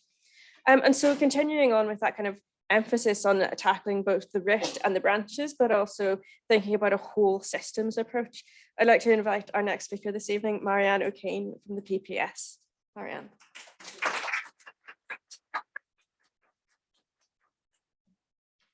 Right, thank you.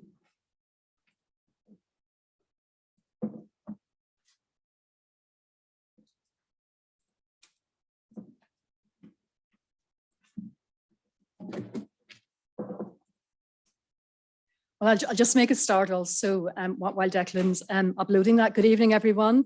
As you may have gathered, I'm a prosecutor, but what I hope I will say is going to be of relevance to this very diverse audience. What I'd also like to say at the very outset is that I have no greater experience than many of you in the audience, but it struck me that I do have the benefit of almost 30 years experience. That's a terrifying number. I hadn't totted it up until last night.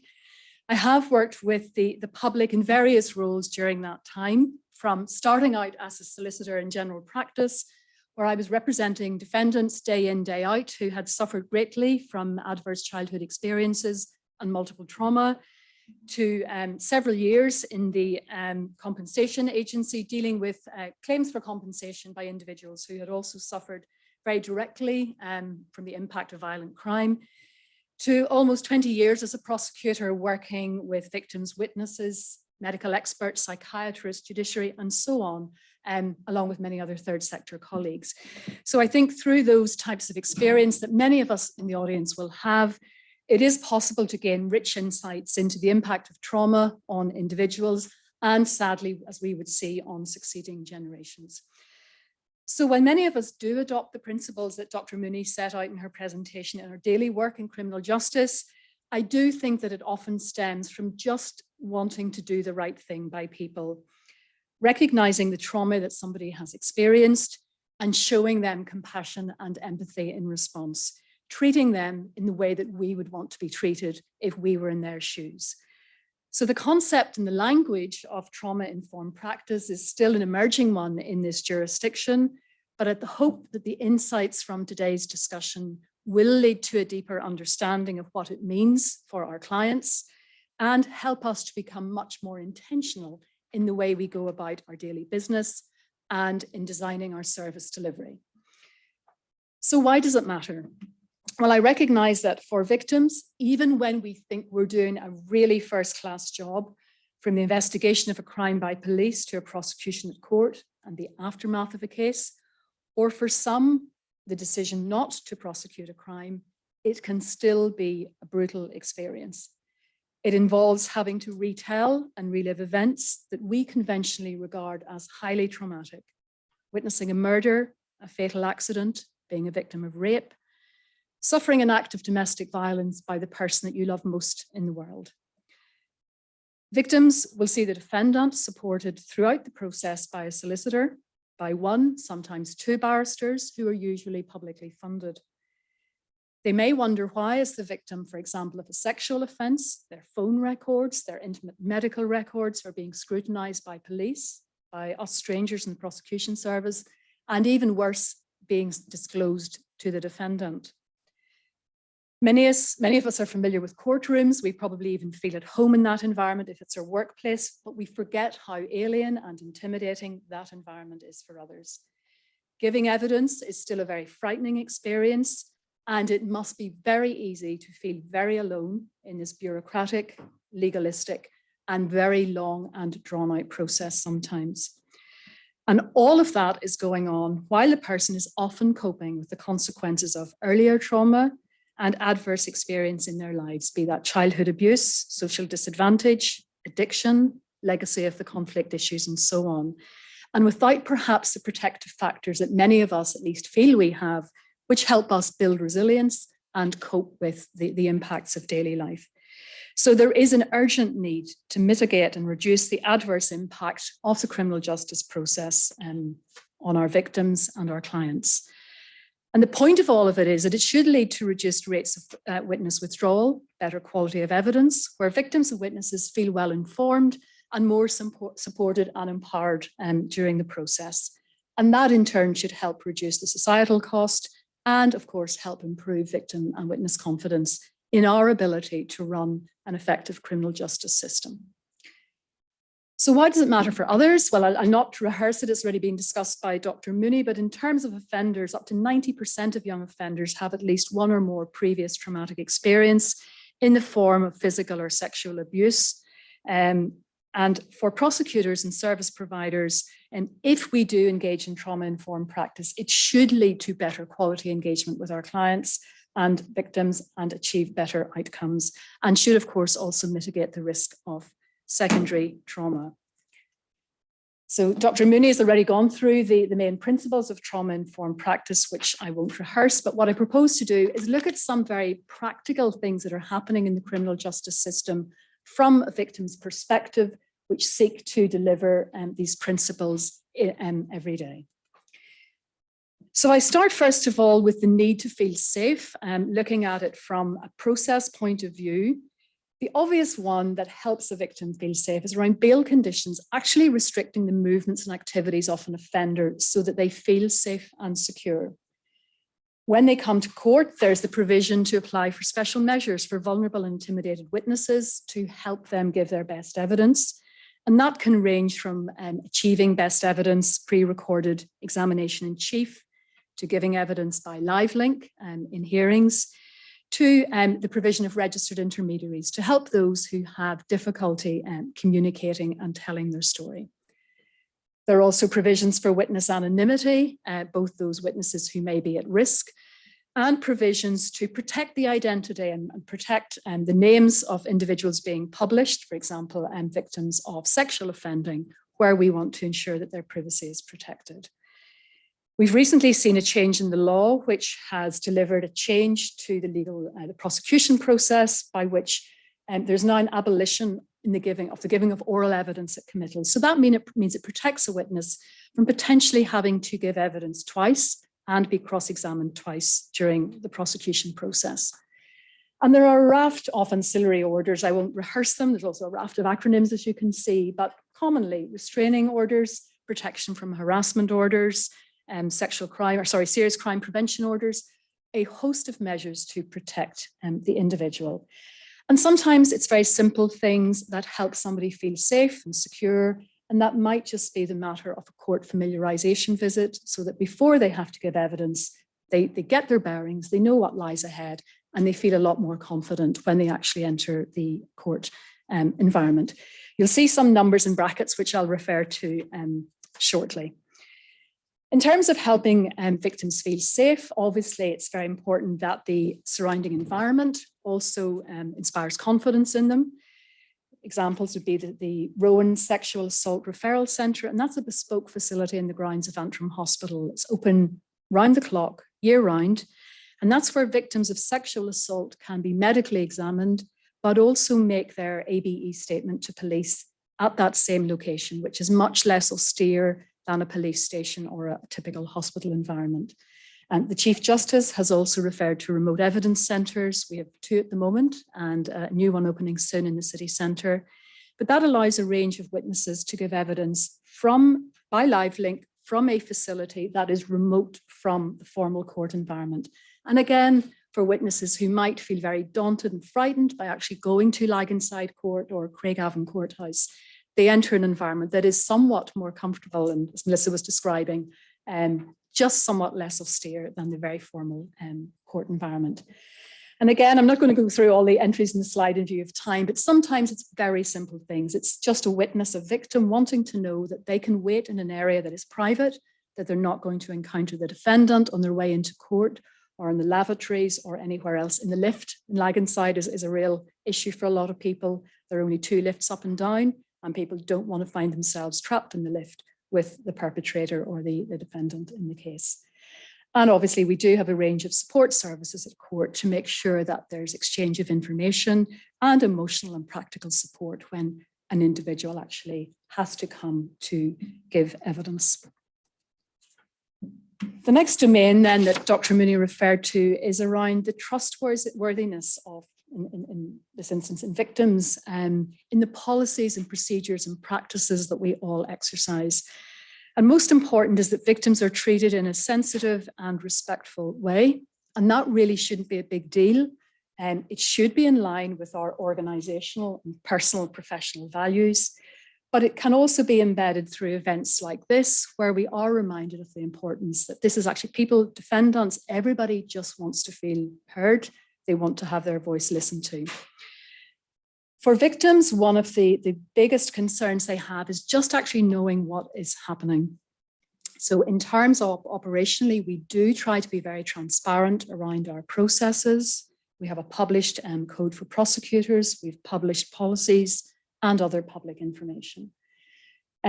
We try to ensure through our internal communications with them that they know what is happening. We attempt to keep them informed at key stages of the case.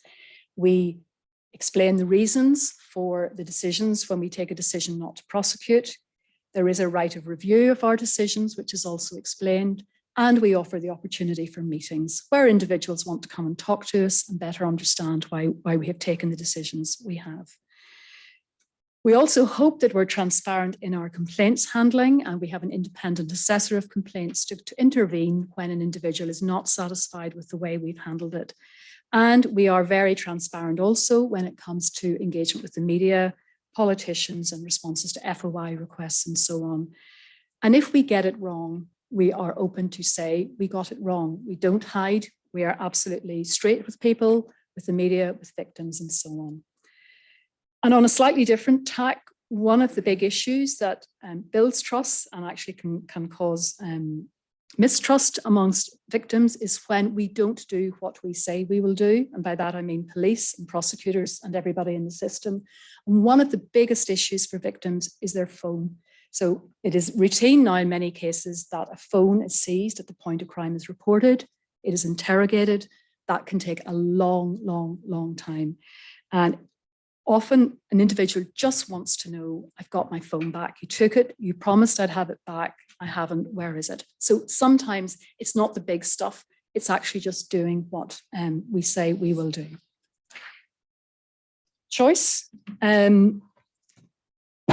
For victims, that means having meaningful choice and a voice in decision-making where possible. So practically, our victim and witness care unit does give victims a choice as to how we engage with them, whether it's letter, phone, email, and so on, and actually, helps them. Some people have very nomadic lives, very chaotic lives. They don't live at an address to which mail is going to be safely received. So we make sure where we can that the information reaches them by their preferred course. We do conduct needs assessments. We actually say to them, you have choices about these key issues. What are your needs? And we try as best we can to meet them. There is a very well advanced plan to deliver an enhanced needs assessment, which is going to be much more bespoke to the individual, which will understand in a more in a deeper way what their personal background is, and will allow us to deliver much more tailored services, particularly where they have suffered trauma, to make sure that we quickly signpost them to support services or ask them the right questions about the support they might need to have. Unfortunately, that is subject to resources, and there's a major issue. I'm looking to the Commissioner for Victims of Crime in the hope that some influence can be brought to bear on that. And importantly, we do seek victims' views in relation to important decisions in the case. We don't act unilaterally under the terms of our code, and because it is the right thing to do. When we are offering, for example, a diversion from court, or we're considering the acceptance of an offer to plead to a lesser offence to that prosecuted, we will seek the victim's views on every occasion. And I won't rehearse them, but there is a range of support services that we will offer to victims and allow them to make the choice as to whether or not they wish to avail of them. And something, just to close on this particular slide, something that has been quite transformational for victims is the introduction of victim personal statements, whereby a victim has a right to make a statement setting out how they have been impacted by that particular crime. That is presented to the judge at sentencing stage, and the victim's voice is heard loud and clear at that point. And I think that has been really vital. It doesn't matter what the severity or gravity of the crime is. A minor theft is as deeply important and traumatic to one victim as something much more serious is to another. In terms of collaboration, this is really in the criminal justice sphere about valuing the victim's perspective and other expert participants in the system. And we've made significant investment in PPS to make sure that we do have appropriately trained staff, that our training is now through much more of a trauma-informed lens. And through our recent partnership with Women's Aid, who've delivered training around the new domestic abuse offence and DV training generally, we have had a module around the impact of trauma, really just to help us gain a deeper understanding in that. there's a multitude of resources out there that help inform our understanding. So obviously we have the victim's direct experience, but we have close collaboration and relationships with partner agencies. There are some excellent resources, one through the victim support organisation. They have a victim recovery journey, and they actually speak really compellingly around the experience of victims and the impact of trauma as they go through the recovery process. And I'm looking to Geraldine Hanna, who's here, and we've recently appointed Commissioner for the Victims of Crime. And I think, Geraldine's voice is also going to be hugely influential in embedding trauma-informed practice and helping us all gain a much richer understanding of the impacts of trauma. Empowerment, I've already touched before on victim personal statements and the voice that can give to a victim. I've also spoken about how isolated victims can actually often feel. And it's important that we help them to feel empowered. There are a range of initiatives designed to support them. We now have the Sexual Offence Legal Advisors Scheme, we have SIST-NI, and Children's Independent Sexual Violence Advocates, all of whom are in position to try to help, support, inform, and empower victims. Restorative justice is still very important for some individuals who don't really want to go through the criminal justice process in its formal style, but who do want to have recognition of what has happened to them and who do want to engage with the offender and seek reparation, which might simply be just in the form of an apology, but that for them brings closure and a fair conclusion to their complaint. An area which is of particular concern, I certainly know to the Commissioner, but also to us, is around how victims feel when we're handling third-party material. And we have a legal obligation in many, five to go, thank you. We have a legal statutory obligation for police to pursue reasonable lines of inquiry and for us to ensure that disclosure is made to a defendant in proceedings where it undermines the prosecution case that we're presenting or where it assists the defendant's case. And I know that for many victims, there's a sort of a sense of view that we simply gather in boxes of sensitive material from social services, from others, and wrap it up and pass it on without any scrutiny. I can give an absolute assurance that we examine that every page, every line of every page carefully, and it is only that material which meets the legal test for disclosure, which is disclosed by us. It's a message that we haven't always conveyed terribly well to victims, and there is a perception that actually it's just handed over. And I'm really anxious to dispel that view and to try to build confidence, to empower victims by letting them know that there is a legal duty, we can't duck that, but that we will only disclose the material that meets the legal duty or the legal test to do so. Right, so that is a sort of a whistle-stop run through the principles of trauma-informed practice, some of the very sort of crunchy practical ways in which we're actually seeking to deliver that operationally. But if you are new to this whole concept, or you're a practitioner who wants to think about more intentional practice, I would steer you towards the Northern Ireland Victim Charter, really as a starting point to try to embed trauma-informed practice. And my colleague from the Department of Justice, Debbie Corrie, is at the back, and she has some resources out in the lobby if that's something you're interested in. But what it is, I'll not sort of go through all of this. It basically, it's now on a statutory footing, and it's intended to improve victims' end-to-end experience. It recognises them as participants in criminal proceedings rather than just individuals to whom a prosecution happens. And it sets minimum standards in the form of 22 key entitlements. And I will just briefly flash up.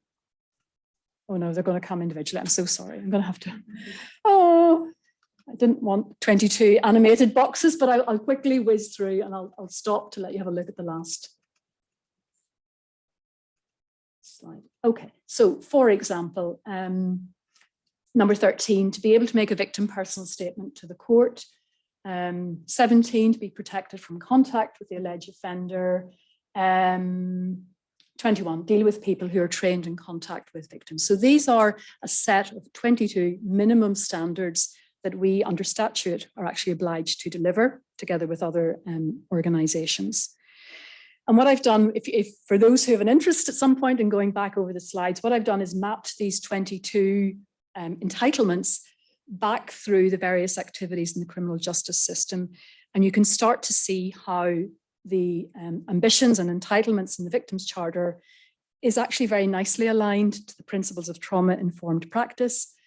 And in turn, I think you can see that as a sector, the criminal justice system is doing pretty well in meeting both the Charter obligations and in being in a pretty good place as regards trauma-informed practice. So just to sort of close with a few thoughts, what more can we do strategically? And this looks a bit like a sort of an answer to an interview question, but it's very much drawn from the research that I've had a look at, and Dr. Mooney will recognise some of the concepts from her own work. But I think the starting point is to listen to the victim's voice. We really have to have a whole criminal justice system approach and a consistent system of care. I have been really impressed with what I've read through the NHS Scotland resources. They're really first class, great starting point if you're new to this. The importance of senior leadership cannot be underestimated here. Training and development, and actually the Scottish resources speak of this as a journey, not a destination. And obviously we need to develop more trauma-informed interventions which are bespoke for individuals. And I don't want to forget the necessity of making sure that we pay attention to the resilience of service providers and make sure that they too have access to well-being and support, because this work does cause a lot of wear and tear, as you've said, Suzanne. What more can we do operationally? Sort of much around the same themes. I think there's a need to reframe our future policy and guidance much more through a trauma-informed lens. For us in PPS and those who work with victims, defendants and others, to have screening tools that actually help us identify what are the indicators of trauma, what are the impacts, and what do we actually do to avoid repeat traumatisation and to assist them through the process. So in the criminal justice world, I'm actually very optimistic. There is much that has and is being done to support those who've experienced trauma. And we are already working through a trauma-informed lens. And I would like in this forum, and to those online, to pay tribute to the many staff across PPS and other sectors who do this work every day and who apply these principles every day with enormous care and commitment and expertise.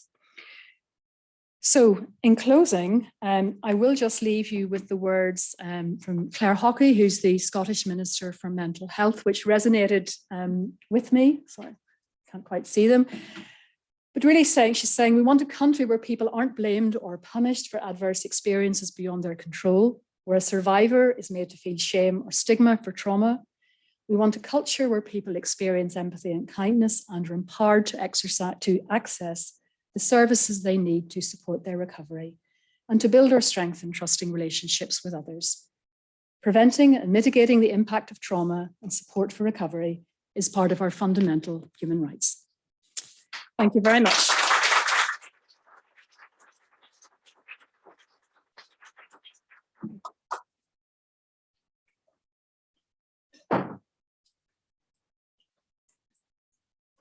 Marianne, that was such an informative presentation and such a welcome opportunity to kind of really systematically work through the different perspectives and viewpoints of victims and survivors. And I think that one of the really striking things there was also just how many connections there are already in this room between people who are working on these areas. And hopefully tonight's event is a bit of a springboard to really join up some of those connections and develop stronger linkages. But your talk with your focus on victims and survivors, I thought was really telling when you said we needed to focus on people as individuals rather than subjects to whom justice happens. And I think that provides a really nice lead into our next speaker. It's my pleasure to introduce you to Dr. Paul Gallagher from the Wave Trauma Centre. Paul.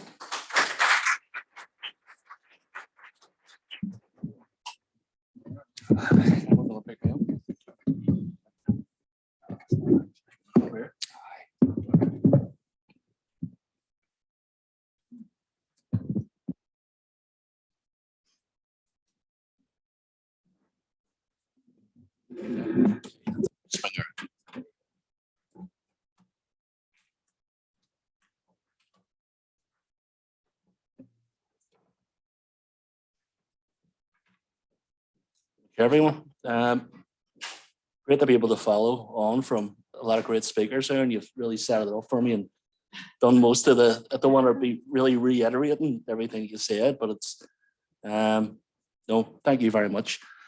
I think I want to talk tonight. My name is Paul Gallagher. I'm a trauma education officer in We Have Trauma Centre in Belfast. We deal directly with people who have been affected by the conflict here in and around these islands. And my contribution to you this evening is concerned with the past, the present, and the future. And I don't need to set the list of various set of statistics to relay to you in this room and beyond that this part of the world was seriously affected by violent political conflict, caused a lot of trauma. A past that's left its mark on so many of us, not just as individuals, but also on a societal level.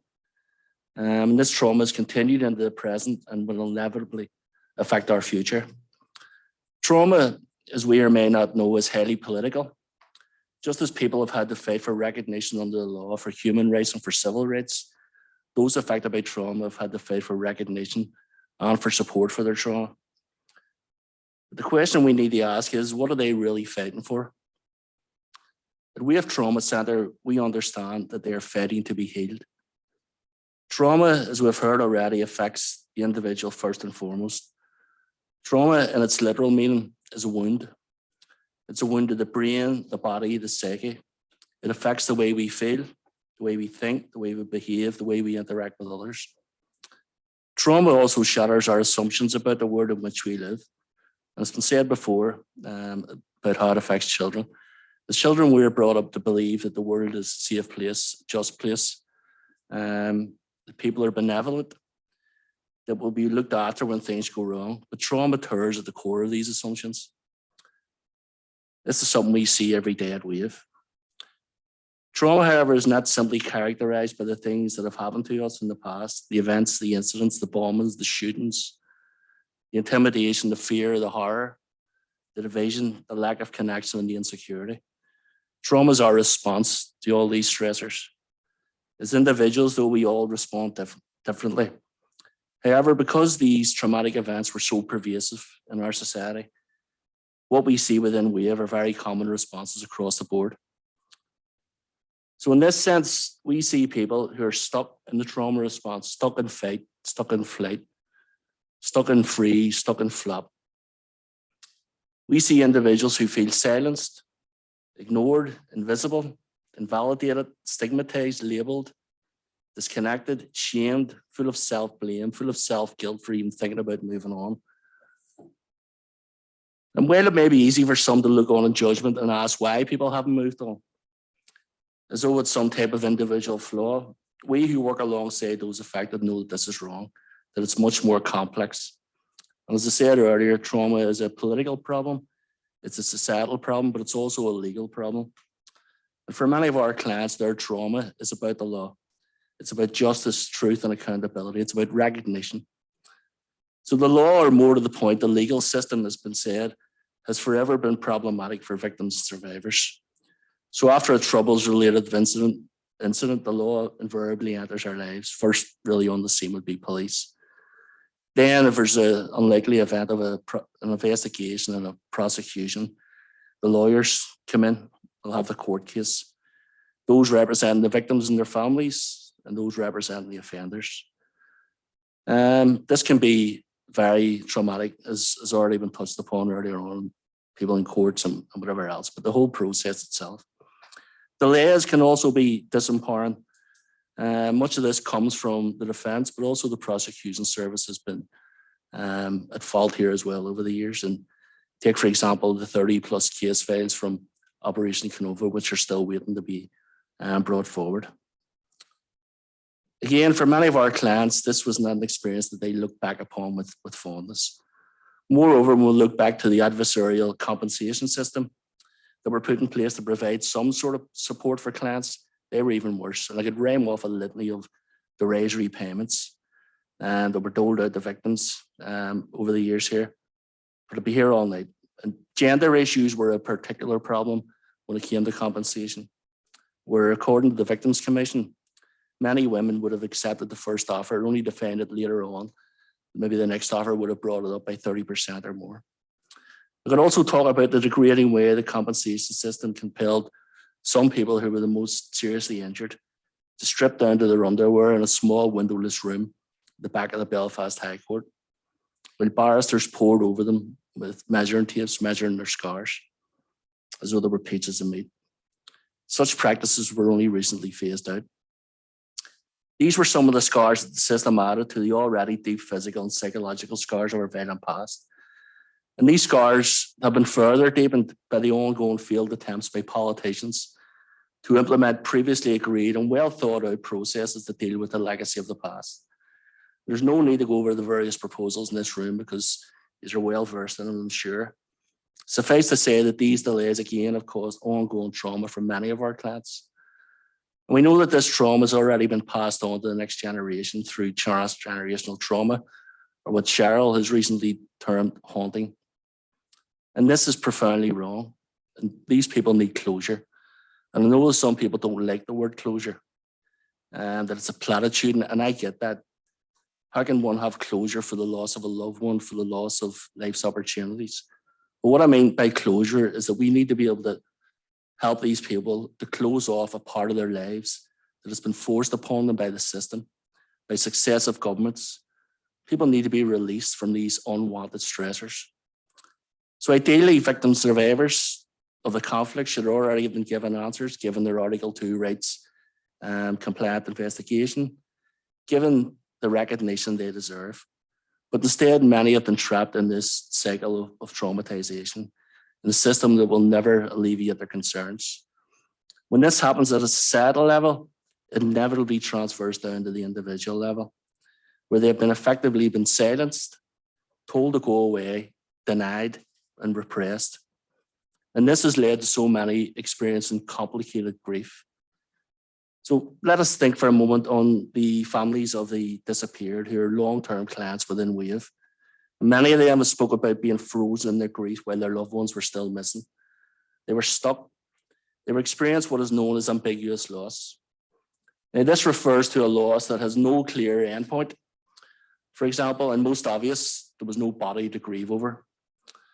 As such, ambiguous loss is inherently traumatic because the inability to resolve the situation causes pain, confusion, shock, distress, and often immobilization.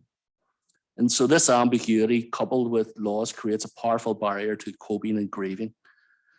And you could provide all the therapy in the world, but it just wouldn't be enough.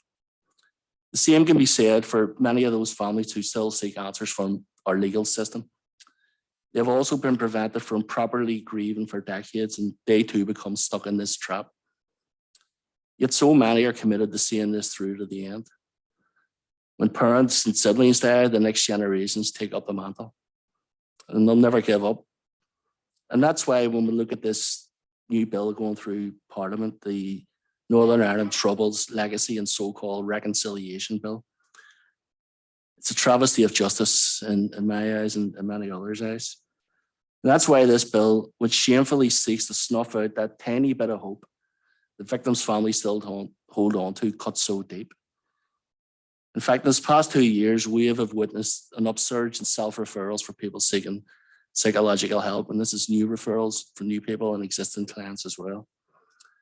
This bill of shame, which will effectively end all meaningful investigations, in my eyes, is a conscious act of cruelty by this government. Not only does it prevent the resolution of the grief process for so many victims, it continues to reinforce their sense of disenfranchised grief. Disenfranchised losses are those that are not openly acknowledged, socially sanctioned, or publicly shared. So victims experience loss but come to believe that they do not have the right to grieve this loss. And this can be due to stigma and victim blaming, which we see across the board. So we believe that investigations may hold the key to lifting this burden from those we support. Clearing the names of the dead may give a sense of closure to these never-ending journeys. Yet this bill is anathema to this process, not just in terms of individual trauma, but also for society. Because this bill, I think, is undermining the rule of law in this country. It will undermine the legal process and the judges and police We'll be told what cases can be looked at by security services. The legacy bill, I think, goes to the heart of devolution. As it currently stands, then, victims and survivors are bereft of resolution from two insidious and potentially traumatizing factors: no answers and no acknowledgement. So where does this leave us? What can we do as individuals and a society to stop this ongoing cycle of trauma? A good start would be for the powers that be to implement the previously well thought out and meaningful processes that many of us here have worked on over the years. However, it won't be that simple. Such has been the complexity of the trauma faced by victims and survivors over the decades. I think the road to healing is going to be long and difficult, but we'll have to start somewhere.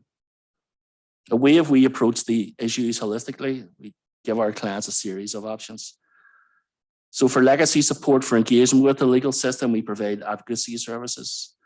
There's also individual psychological and somatic support in the form of complementary therapies, counseling, outreach, yoga, and other interventions which help with relieving trauma that becomes trapped in the body. Social support in terms of art projects, storytelling, trips away are so important to recovery because these allow for the reconstruction of the trauma story and a reconnection with society as well. And a very important strand, where I work, is in trauma education. Our clients are invited to take part in workshops which introduce them to the concept of trauma. And from this, they can access additional courses such as trauma in the family, trauma in the body, chronic pain, post-traumatic growth, and many more. And this type of work is invaluable for clients. Not only do they gain an understanding of what has happened to them and how they have responded over a period of time, they also get to do it with other victims and survivors. And the students are able to open up to each other, they employ empathy, they support each other, they recognize each other, and they learn from each other. So this type of learning is more than education. It's therapeutic. It's actually trauma work. And it creates a series of, it creates strong social bonds. It creates trust, it creates connection, it creates safety. So if we understand the power of creating a safe space, and as such, all of our staff are required to undertake a Queen's accredited course in psychological trauma. The benefits of this are immense for staff and our clients alike. From those on reception who lift the phone and first speak to clients, to ourselves in trauma education, to outreach, to advocacy, to HR, to the cleaners, to all of our workforce, they all become immersed in this trauma-informed approach that's been spoken about earlier. And this not only helps them to interact with clients through this trauma lens, but also to look after themselves. And that's been spoken about and will be spoken about later as well. Because we know about the dangers of frontline workers in terms of vicarious trauma and secondary injury and moral injury, about compassion fatigue and burnout. And we understand how working with traumatized people can be very traumatizing. But we also know about the benefits of supporting our clients and the possibility of vicarious post-traumatic growth as well. So this is at the core of WAVE's trauma education ethos. We aim to create a trauma-informed society, and we want to be part of this trauma-informed movement that's out there. And as such, we have been privileged to deliver not only a range of trauma courses to our clients, but also to many organizations and sectors within civil society, with broader teaching in the Queen's, different schools here, Ulster as well, including nursing, social work and law as well. We deliver an undergraduate degree in trauma studies at Queen's and a postgrad diploma in UCC. And currently we're registering new applicants for a trauma and frontline workers CPD course. So you are all more than welcome to apply for that, and have some flyers here for you to have a look at that. So pardon the shameless plug, but anyway, hopefully Declan will share that with he just did with the rest of everyone on Zoom. So come along, I'll be teaching on that as well. Again, as we've heard already this evening, lawyers work on the front line. They may experience trauma on a daily basis. And whether this is meeting people who have been traumatized, reading through case notes, or even fearing physical attack on themselves, those who work in whatever section of the legal profession may be at risk of being traumatized. But by becoming trauma informed, you're not only helping yourselves, you become better advocates for all your clients, not just those who represent victim survivors of the troubles, but across the board. So to conclude, trauma is everywhere, and that's been said already tonight. But once you see life through a trauma-informed lens, then you can have the knowledge and therefore the tools to help. This knowledge is powerful. This can be life-changing for those you support, and you can foster safety, empathy, and reconnection for people. And that's the beauty of conferences such as this. So I have to thank you all for inviting me, and for everybody who's listening here and whatever part of the world you're in as well. But the key to healing trauma is understanding trauma. And that's our responsibility to the future. We must learn from the past so we can fix the present. So thank you.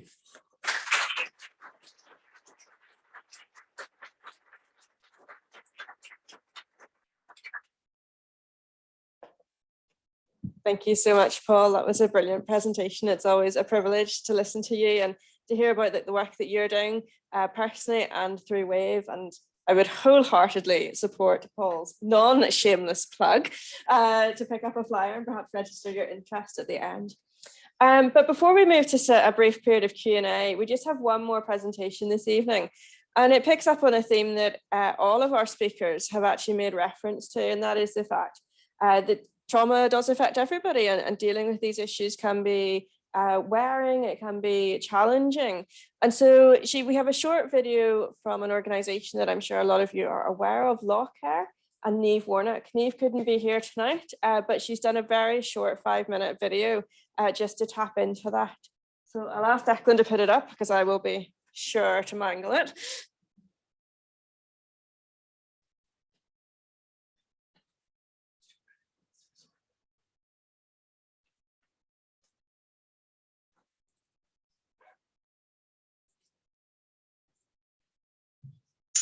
By way of brief introduction.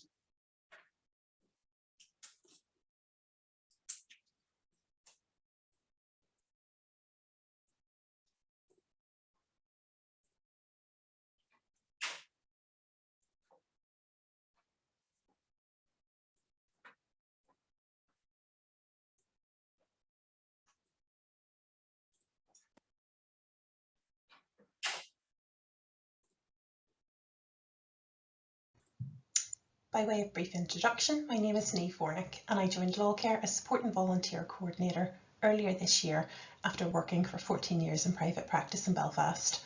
I now work in the support services team, delivering support to Law Care contacts via our 3 main support channels: helpline, online chat and via our support email.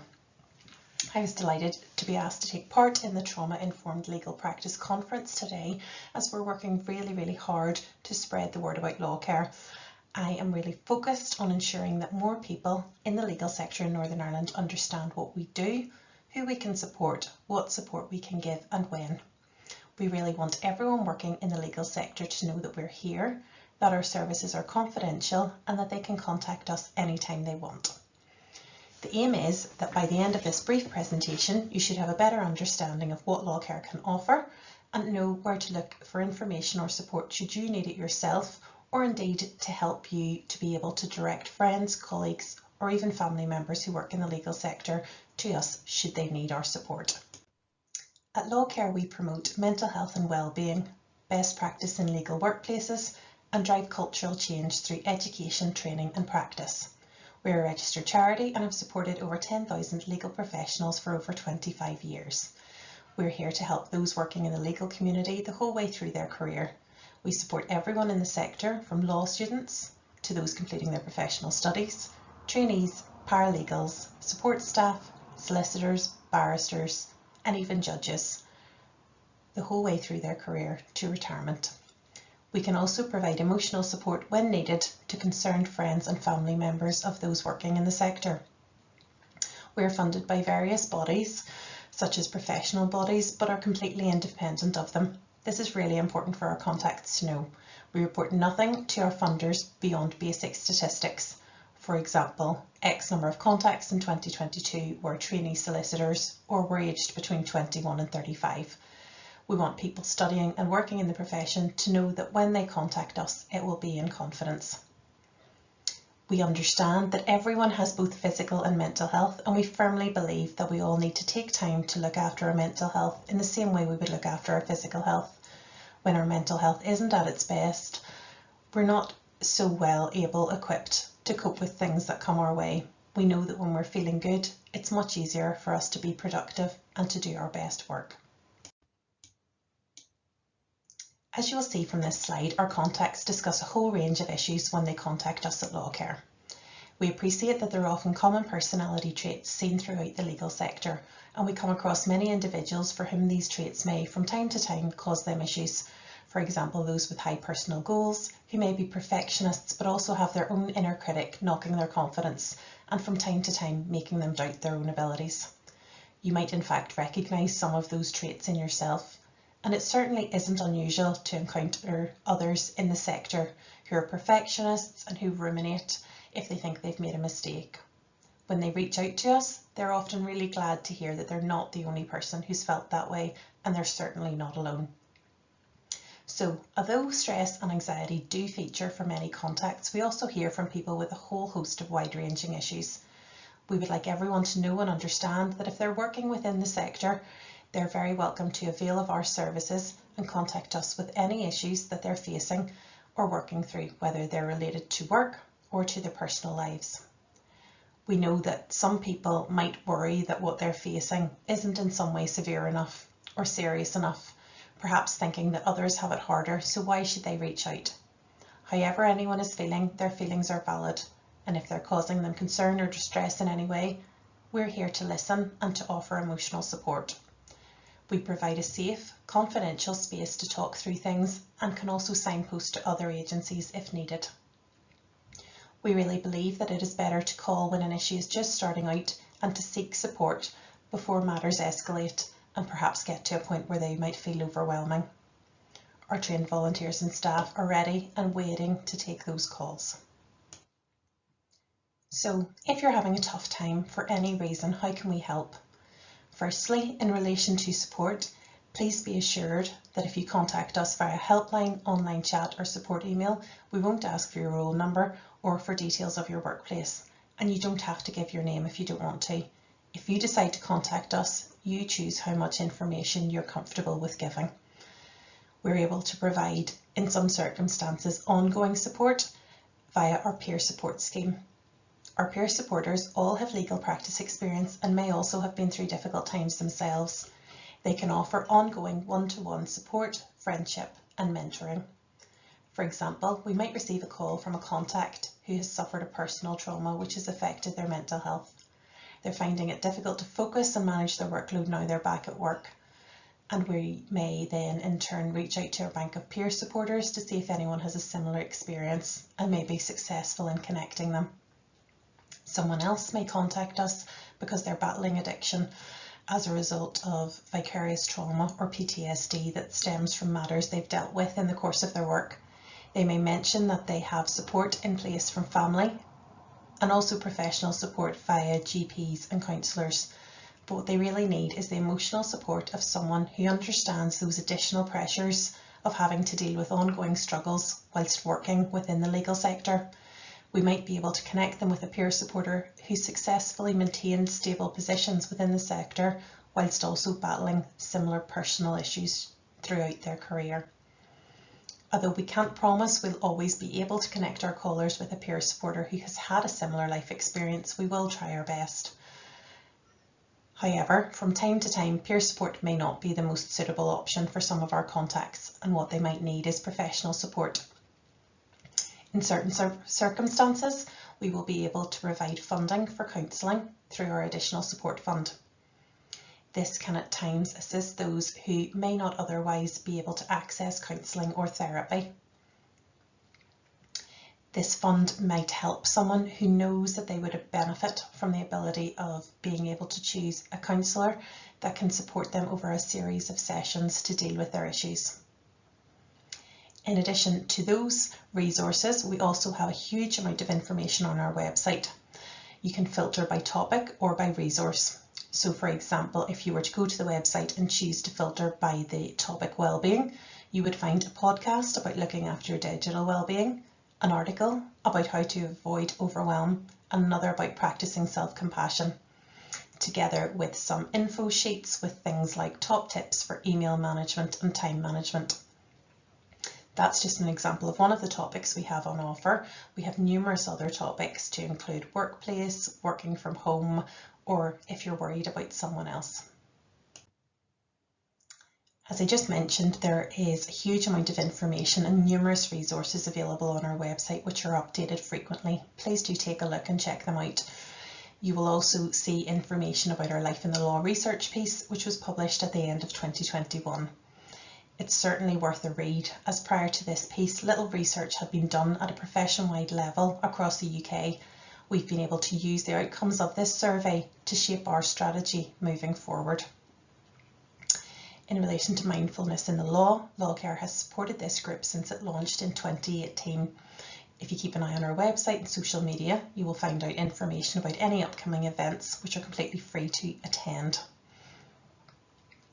I'll explain a little more about Fit for Law in a moment, but also wanted to briefly mention that we are very aware that men often find it harder to reach out for help, and we are going to be hosting a webinar in a couple of weeks' time to discuss and explore the outcomes of a focus group which met in the summer, which was specifically to discuss the mental health of men in the profession. So if you keep an eye on our social media, we'll be posting about that one very shortly. Fit for Law is a free online resource offered by Lawcare, which is available via our website. It's a collaboration between Lawcare and academics at the University of Sheffield and the Open University. The first course on managing and understanding yourself takes around 2 to 4 hours in total to complete, but is broken down into smaller sections. It includes videos from legal professionals discussing wellbeing issues, as well as a range of interactive activities. Fit for Law 2 is due to be launched early 2023 and ties in really well with some of the themes discussed at this conference.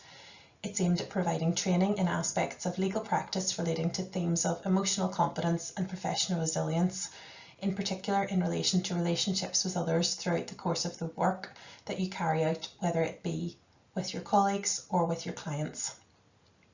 We carried out pilots of this programme over the summer and received fantastic feedback, with agreement that this programme could be a really useful tool for those working in the sector at any stage of their career.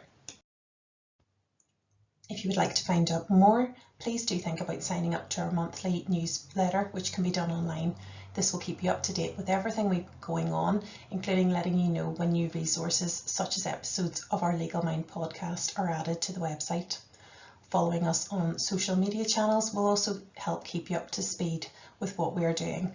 We would ask you to follow us, to like our posts, share our content, and help us reach further, as you never know who just might see it at a time when they really need to.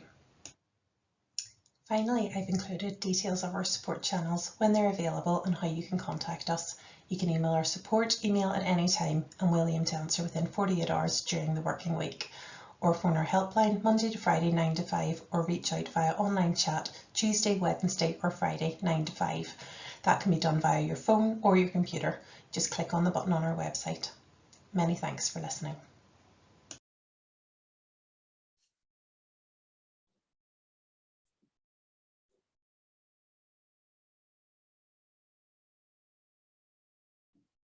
Okay, everybody. So again, another really useful resource that you might want to explore and tap into in your own time. I am aware tonight that time is, of course, ticking on, and we've asked you to stay long before after your normal working hours, and when probably people would much rather be home with family and friends. So combined with the fact that we have bombarded you with a huge amount of information this evening, it probably takes some time to digest and think through. What we're going to do is park the Q&A for another session. Of course, you can feel free to contact myself or Claire if there's anything we can follow up on with you or direct you to perhaps one of our speakers this evening.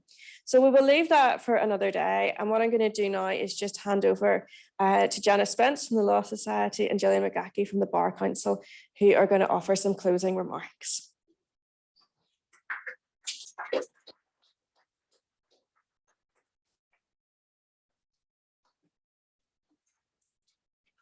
I thought it was going to be a double act to finish the evening there.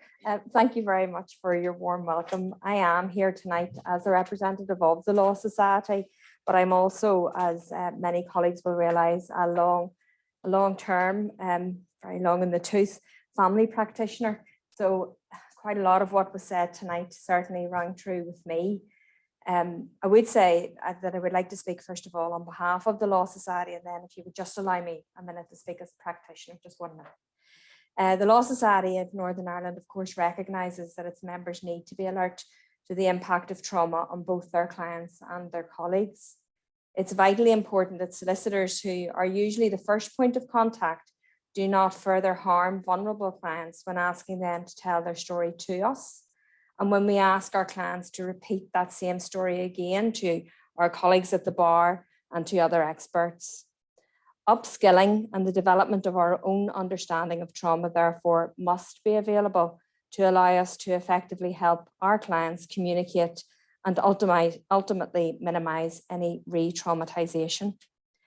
But in parallel, it's equally important that solicitors be alert to preserving their own well-being against vicarious trauma. And we've heard that spoken about tonight. As practitioners, we have all dealt with sensitive and volatile scenarios recounted by vulnerable and distressed clients. Learning how to deal with this in a compassionate and empathetic manner is important to deliver effective client care skills in family law, criminal law, and personal injury cases so that no further harm is done.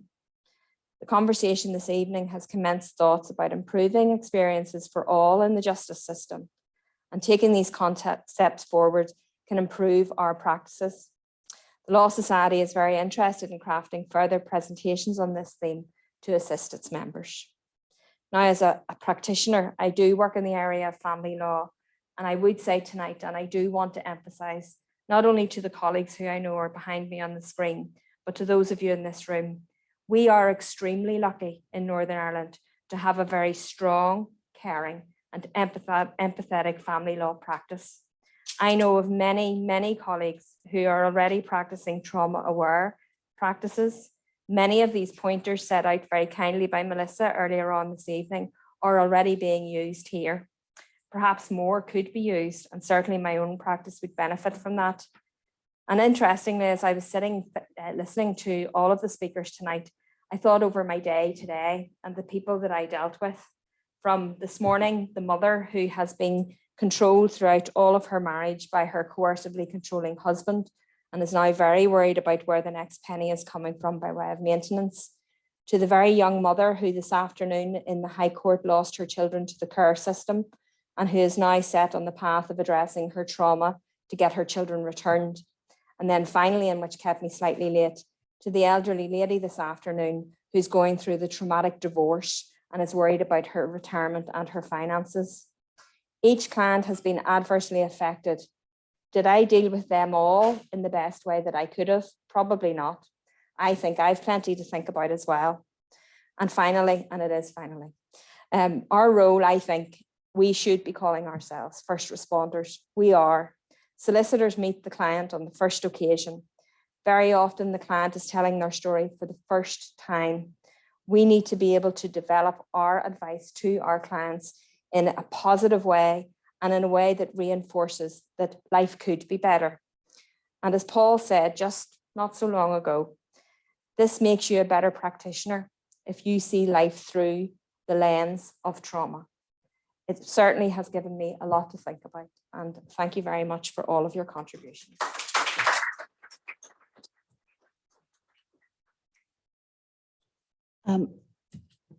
As Janice has said, and I would echo, I think client care has always been a priority for legal practitioners, and all of us who have ever practiced at some point have represented clients who have experienced trauma.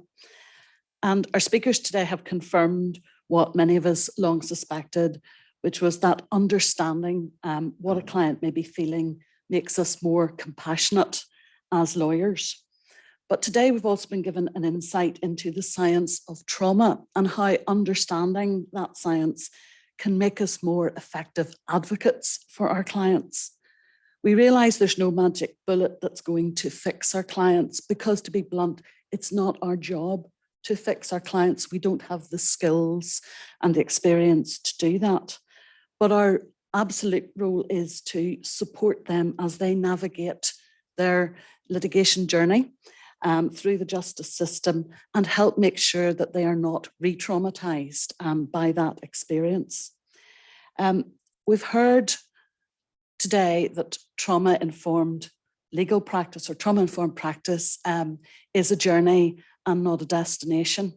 And as I was sitting listening to all the presentations this afternoon, all the very powerful presentations, I kept being reminded of a quotation from Maya Angelou, the US poet and civil rights activist. And she said, "Do the best you can until you know better. And then when you know better, do better." Now, events like today are really good at helping us know what better looks like. But the challenge, I think, for us as professional bodies in terms of commissioning and designing and delivering training is how do we help lawyers make that step from knowing better to doing better? And that comes down to things like designing training, which helps people upskill their questioning skills to make sure that they are not re-traumatizing witnesses when they are when they're cross-examining them. But it also means listening to the kind of things that Melissa was talking about, just thinking about the environment in which you conduct your interviews with clients, how you go about that, how you ask those questions. But remembering that throughout that, the reason for applying that is not just to avoid re-traumatizing the client, which is really, really important, but also how does it help us as advocates get the information we require to make the strongest case possible for the people who have trusted us to represent them. Today, we've made a very important first step on that journey, and I look forward to exploring the rest of it with all of you in the years to come. Thank you.